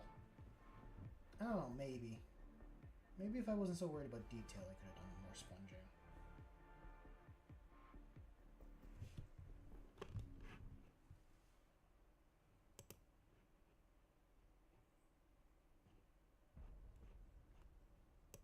How much longer do I have on the music? Oh, for 10 minutes? Oh, it must have restarted at some point.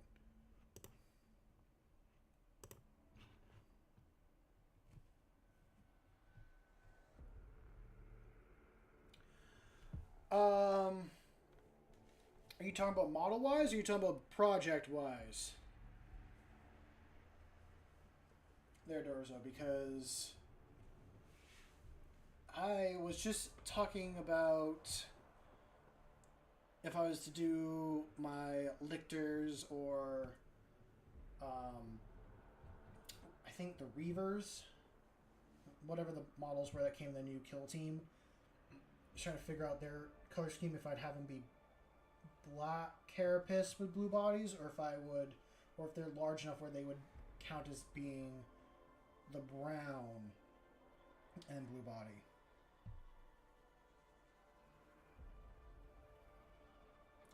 Projects. Okay.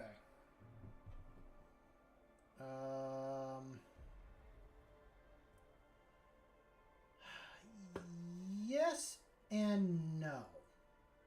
I get a lot of ideas and I don't write them down, to be fully honest. So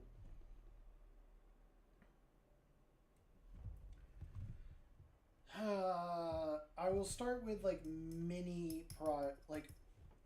model projects that I want to get done.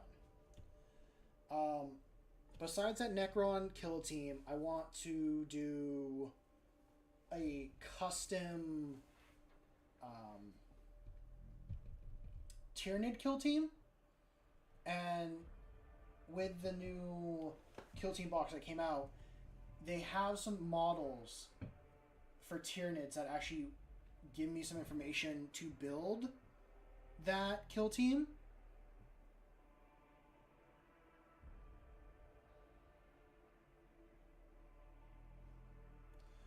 Okay, so you're saying for you, I want an army printed so I can run a narrative campaign, and hopefully I'm into making dioramas. So yeah, I guess the answer with that, custom Tyranid kill team. I was gonna do that after I actually finished my Dark Angel. Yeah, my Dark Angel kill team. I was going to make I was going to move straight into doing a Tyranid one. But then I started working on Chaos instead. I haven't really thought about any other mini ones. I've really just been kind of focusing on real life ones. I want to make another sword. I want to do the Inquisitor one. Inquisitor cosplay more. I also want to make a guardsman outfit. And I want to do a short movie of like a chase scene. I kind of want to do like an Inquisitor chase scene where I'm like in costume as the Inquisitor, or maybe I do someone else being the Inquisitor, and have him like chase after a cultist and be a shootout scene. Maybe. I don't know. I'd have to sit and think on that. But going back to models, I definitely want to do another diorama. I kind of want to do Abaddon dueling the lion. I think that's a project I want to do. Or at least just have like a standoff. Maybe like we'll put Erebus in the middle of it, and they're both gonna kill Erebus. I don't really know the whole story with Erebus, but I just know everyone hates him.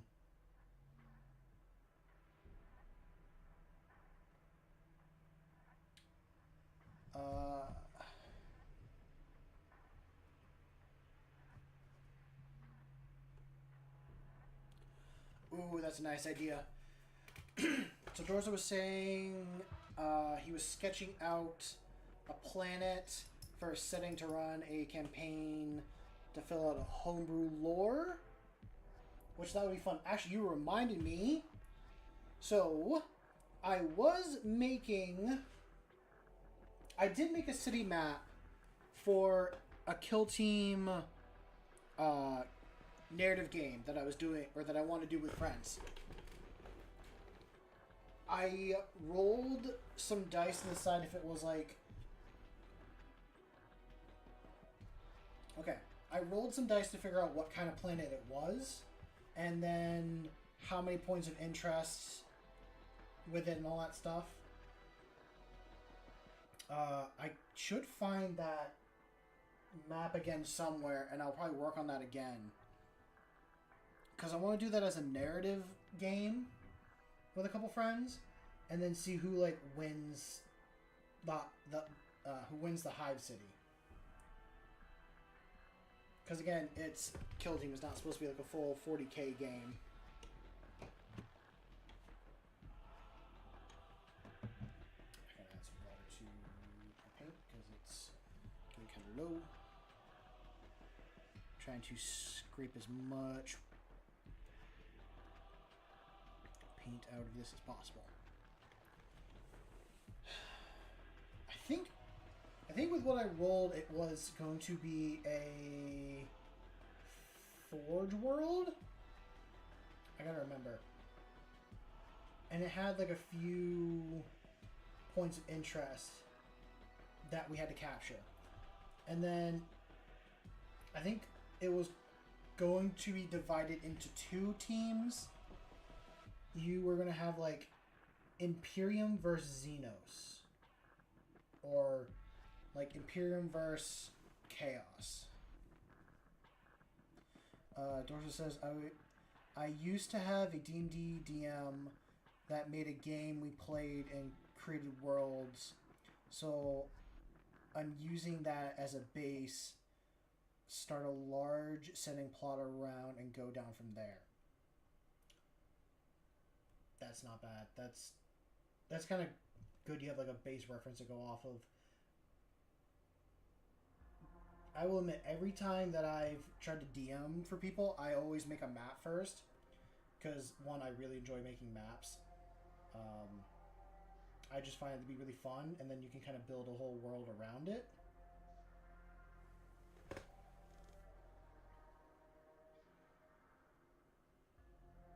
God, I'm kind of thinking now. Definitely something that's going to go on the channel is like me and a buddy... Me and my Chaos friend are going to play Kill Team. I'm going to... It will be my own thing, but I'm going to try and do it in the style of like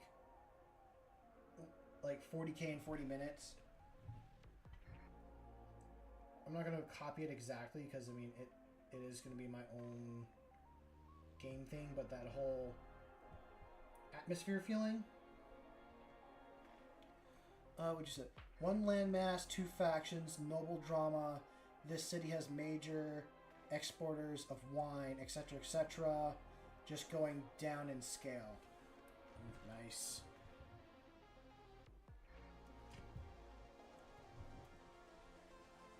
I like that. I like that a lot.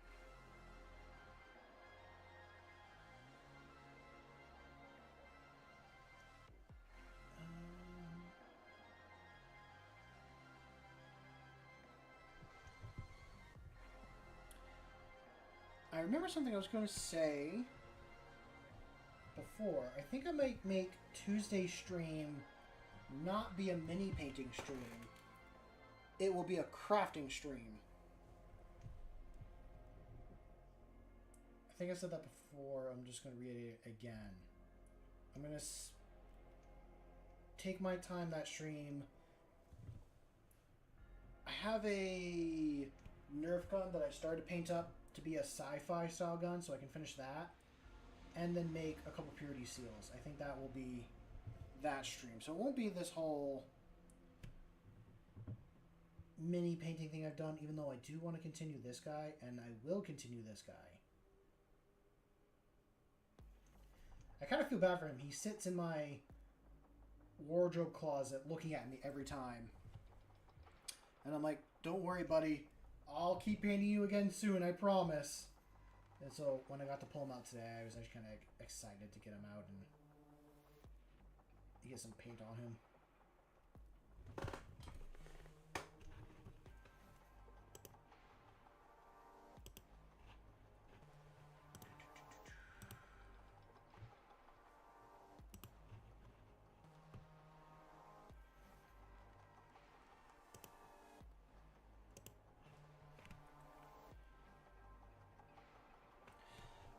I gotta sit down and kind of write out my project list again of things I want to get complete. Oh no! I got a bit of brown paint on his elbow. Where it's supposed to be blue, it's on the inside. Wasn't paying attention.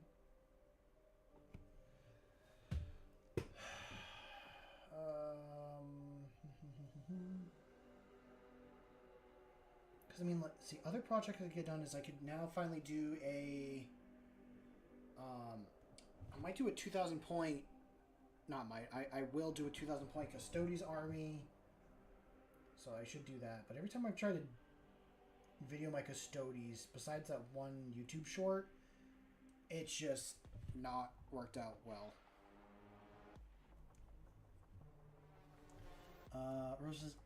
Dorzo says, I have a reference photo and other hobbies for some terrain. I've seen that I have my eyes on making. Ooh, nice. Actually, I worked on a piece of terrain today. Like, for the first time ever, I actually painted up some terrain. I had some downtime at work, and I had a makeup sponge and some old paint sitting in my Connex. When I say old, like, this was just, like, solidified paint. I have a million cardboard boxes. Yeah, that's... Honestly, like, making your terrain is, I think, better than buying it. Even though, yes, buying terrain does look good, and you can paint it up and all that stuff. We spend so much on this hobby already. Like, why not try to save money where you can? And I've made some, like, cardboard terrain before. You can make cardboard terrain look good. You really can.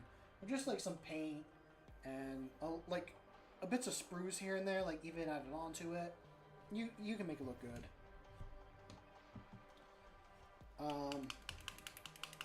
No, that's a big thing. Oh, you reminded me. Thank you, Dorso, for reminding me this. One project I do want to post here on the channel, and that's really after I get these kill teams kind of built. Or not even built, but once I get these kill teams painted, I'm going to build myself a custom kill team board. I have a few ideas. I forget who was on the channel, and I wish I could shout them out. But someone said, like, oh yeah, like, I've been playing 40k games based off, like, some of the books and stuff. So I started thinking about some of the books I was reading, and even some, like, real-life events that have kind of happened. And I want to make a kill team board off of some of those events and play, like, games with, or, like, make terrain for those games. One of those being the Beach of Normandy, or, like, D-Day. I kind of want to make a... This would be a bigger one, but I want to make a D-Day Warhammer board to play on, or, like, terrain. Torso says, yeah, that photo and maybe some sky platforms with bridges to play. Yeah, do that. That sounds like a fun project to do. Actually, I will admit, I'm gonna grab the piece that I made that kind of inspired the idea of like making a King of the Hill style game. Or King of the Hill style board.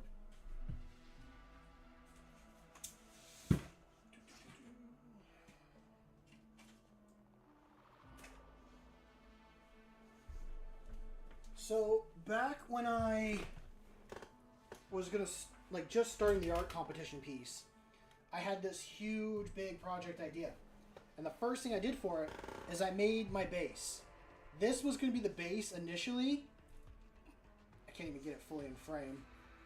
This was gonna be the base initially for my art competition piece. And I was gonna have like 4 or 5 models on this, and all that. But I never continued with that. So now what I'm going to do is I'm going to make a few more pieces like this. This is made with like styrofoam, clay, and cork. And I use some of Citadel's terrain paste, but now I have some Pro Acrylic stuff, which would be better. And I'm going to make a couple of these templates and then see if I can do like a King of the Hill style game. Because that'll kind of show it. Like I want to see if I can get... this almost also be good for like Trench Crusade too, but I want like a piece of, or I want a board that you can like go up and down trenches and all that stuff. Actually, I also turned behind me.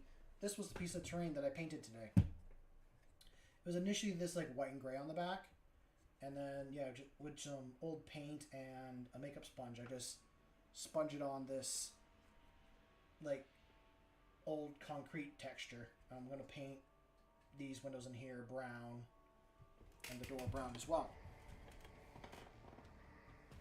So that is some projects that I have planned.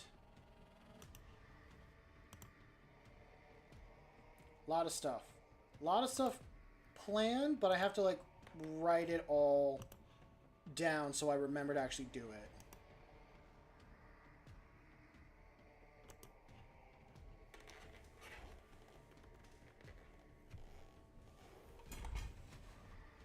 I think the hard part is going to be like, especially with that one with like fully custom terrain, it would be hard to put a base like this through some of those areas.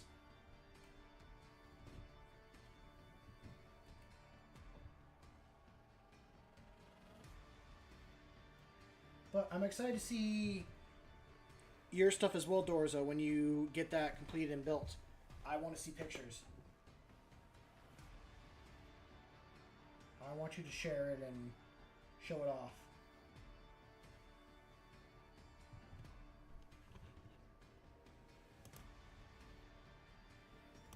Oh god, what is going on here? Oh, someone posted in the Discord some of their terrain that they've been working on. Oh, I like that idea. And then... Oh, geez, you sent me images of what you want to do. I just opened the Discord and saw the other hobby stuff. Holy crap! Oh, that's cool! So I'm looking at the second one where... What the fuck is in my back pocket? Hold on a second. Oh, shit! Don't mind that. That's just going to sit there for a second. I'll explain what this is in a moment.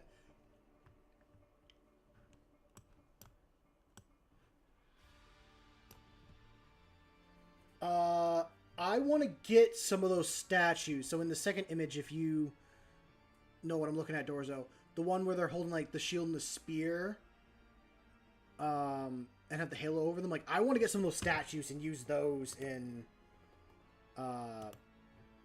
some of my stuff.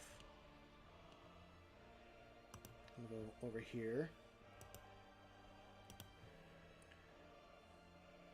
It was F in Discord. He's the one that shared that.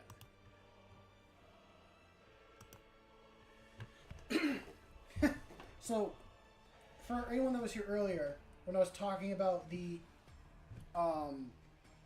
Inquisitor's rosette that I was working on, this is the rosette I've been working on. This has been in my back pocket the whole time. I thought it was in my vehicle. So yeah, this was a... It's not super thick, but this is a 2-inch wide piece of brass. I think it's a little bit under 4 inches. I took a hacksaw and cut notches down, and then took a pair of pliers, ripped it off, and then filed this down. It's a little bit crooked. I gotta file this side down. And I gotta file this side down as well. And then, do I have any more in my back pocket? I'm checking my back pocket just in case I have the other bits. I don't. I cut a piece. It's not this big, but I'm gonna make a circle sit in the center of this, and then I'm gonna have like the other 3 pieces that go on the side for an Inquisitor's rosette here, and then like within the circle, like we'll say this is the outside, like this is how big the skull is gonna be sticking off that inner circle piece. So yeah, reading what Dorso says. Yeah, I could probably print the statues, but I think the map is beautiful. The map is gorgeous. That would be... That's kind of like the King of the Hill style map I was thinking of. That someone could build in paint, but... I've seen people print off those statues before, or have other statues like that. And I want to know where they get them. If they just print them themselves, or like... how they go about making them. Because I tried making one before, using a bottle and like air dry clay, and it just cracked apart.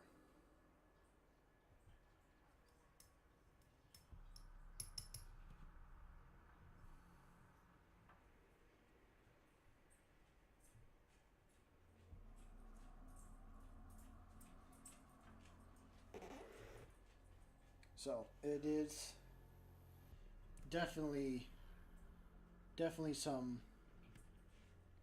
stuff going on. I will fully admit, I got... Where's my dog going? What are you doing, Rory?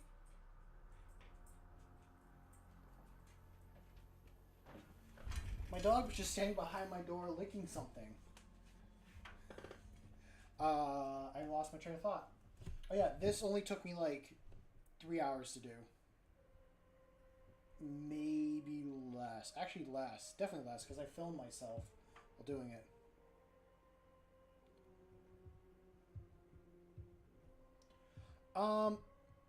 I wouldn't do clay.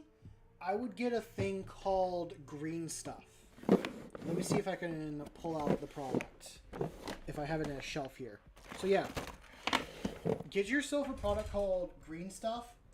It's a 2-ply, it's a 2 type of like mold stuff.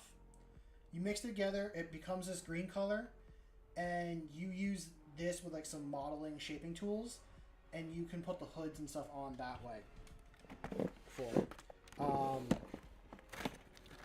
That's how I've seen people do it, and other stuff like that.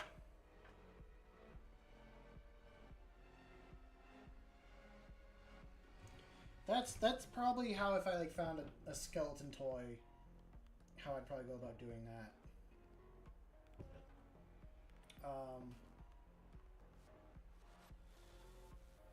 Yeah, I gotta get better about modeling and all that. I haven't really messed with green stuff that much, so it's been definitely a project. I think... Damn. I want to keep going, but I've been sitting in this chair for a while. And I should really get up and stretch my legs before I risk health problems, I think, in the future. But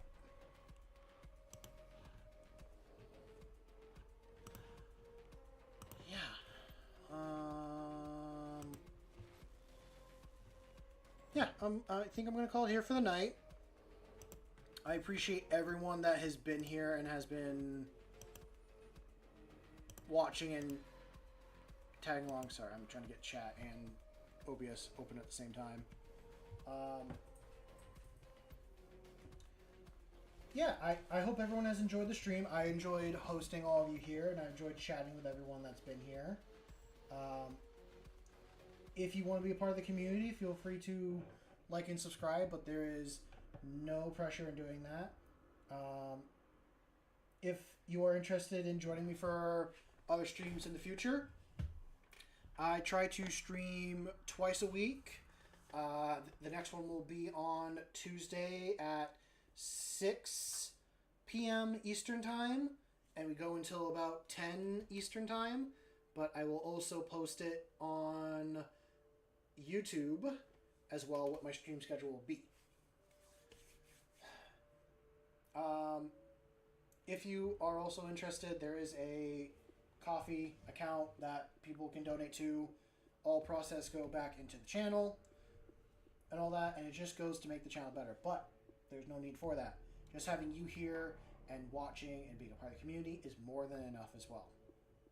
Now, with that all being said, I want you to go out there and make something awesome. I know you will.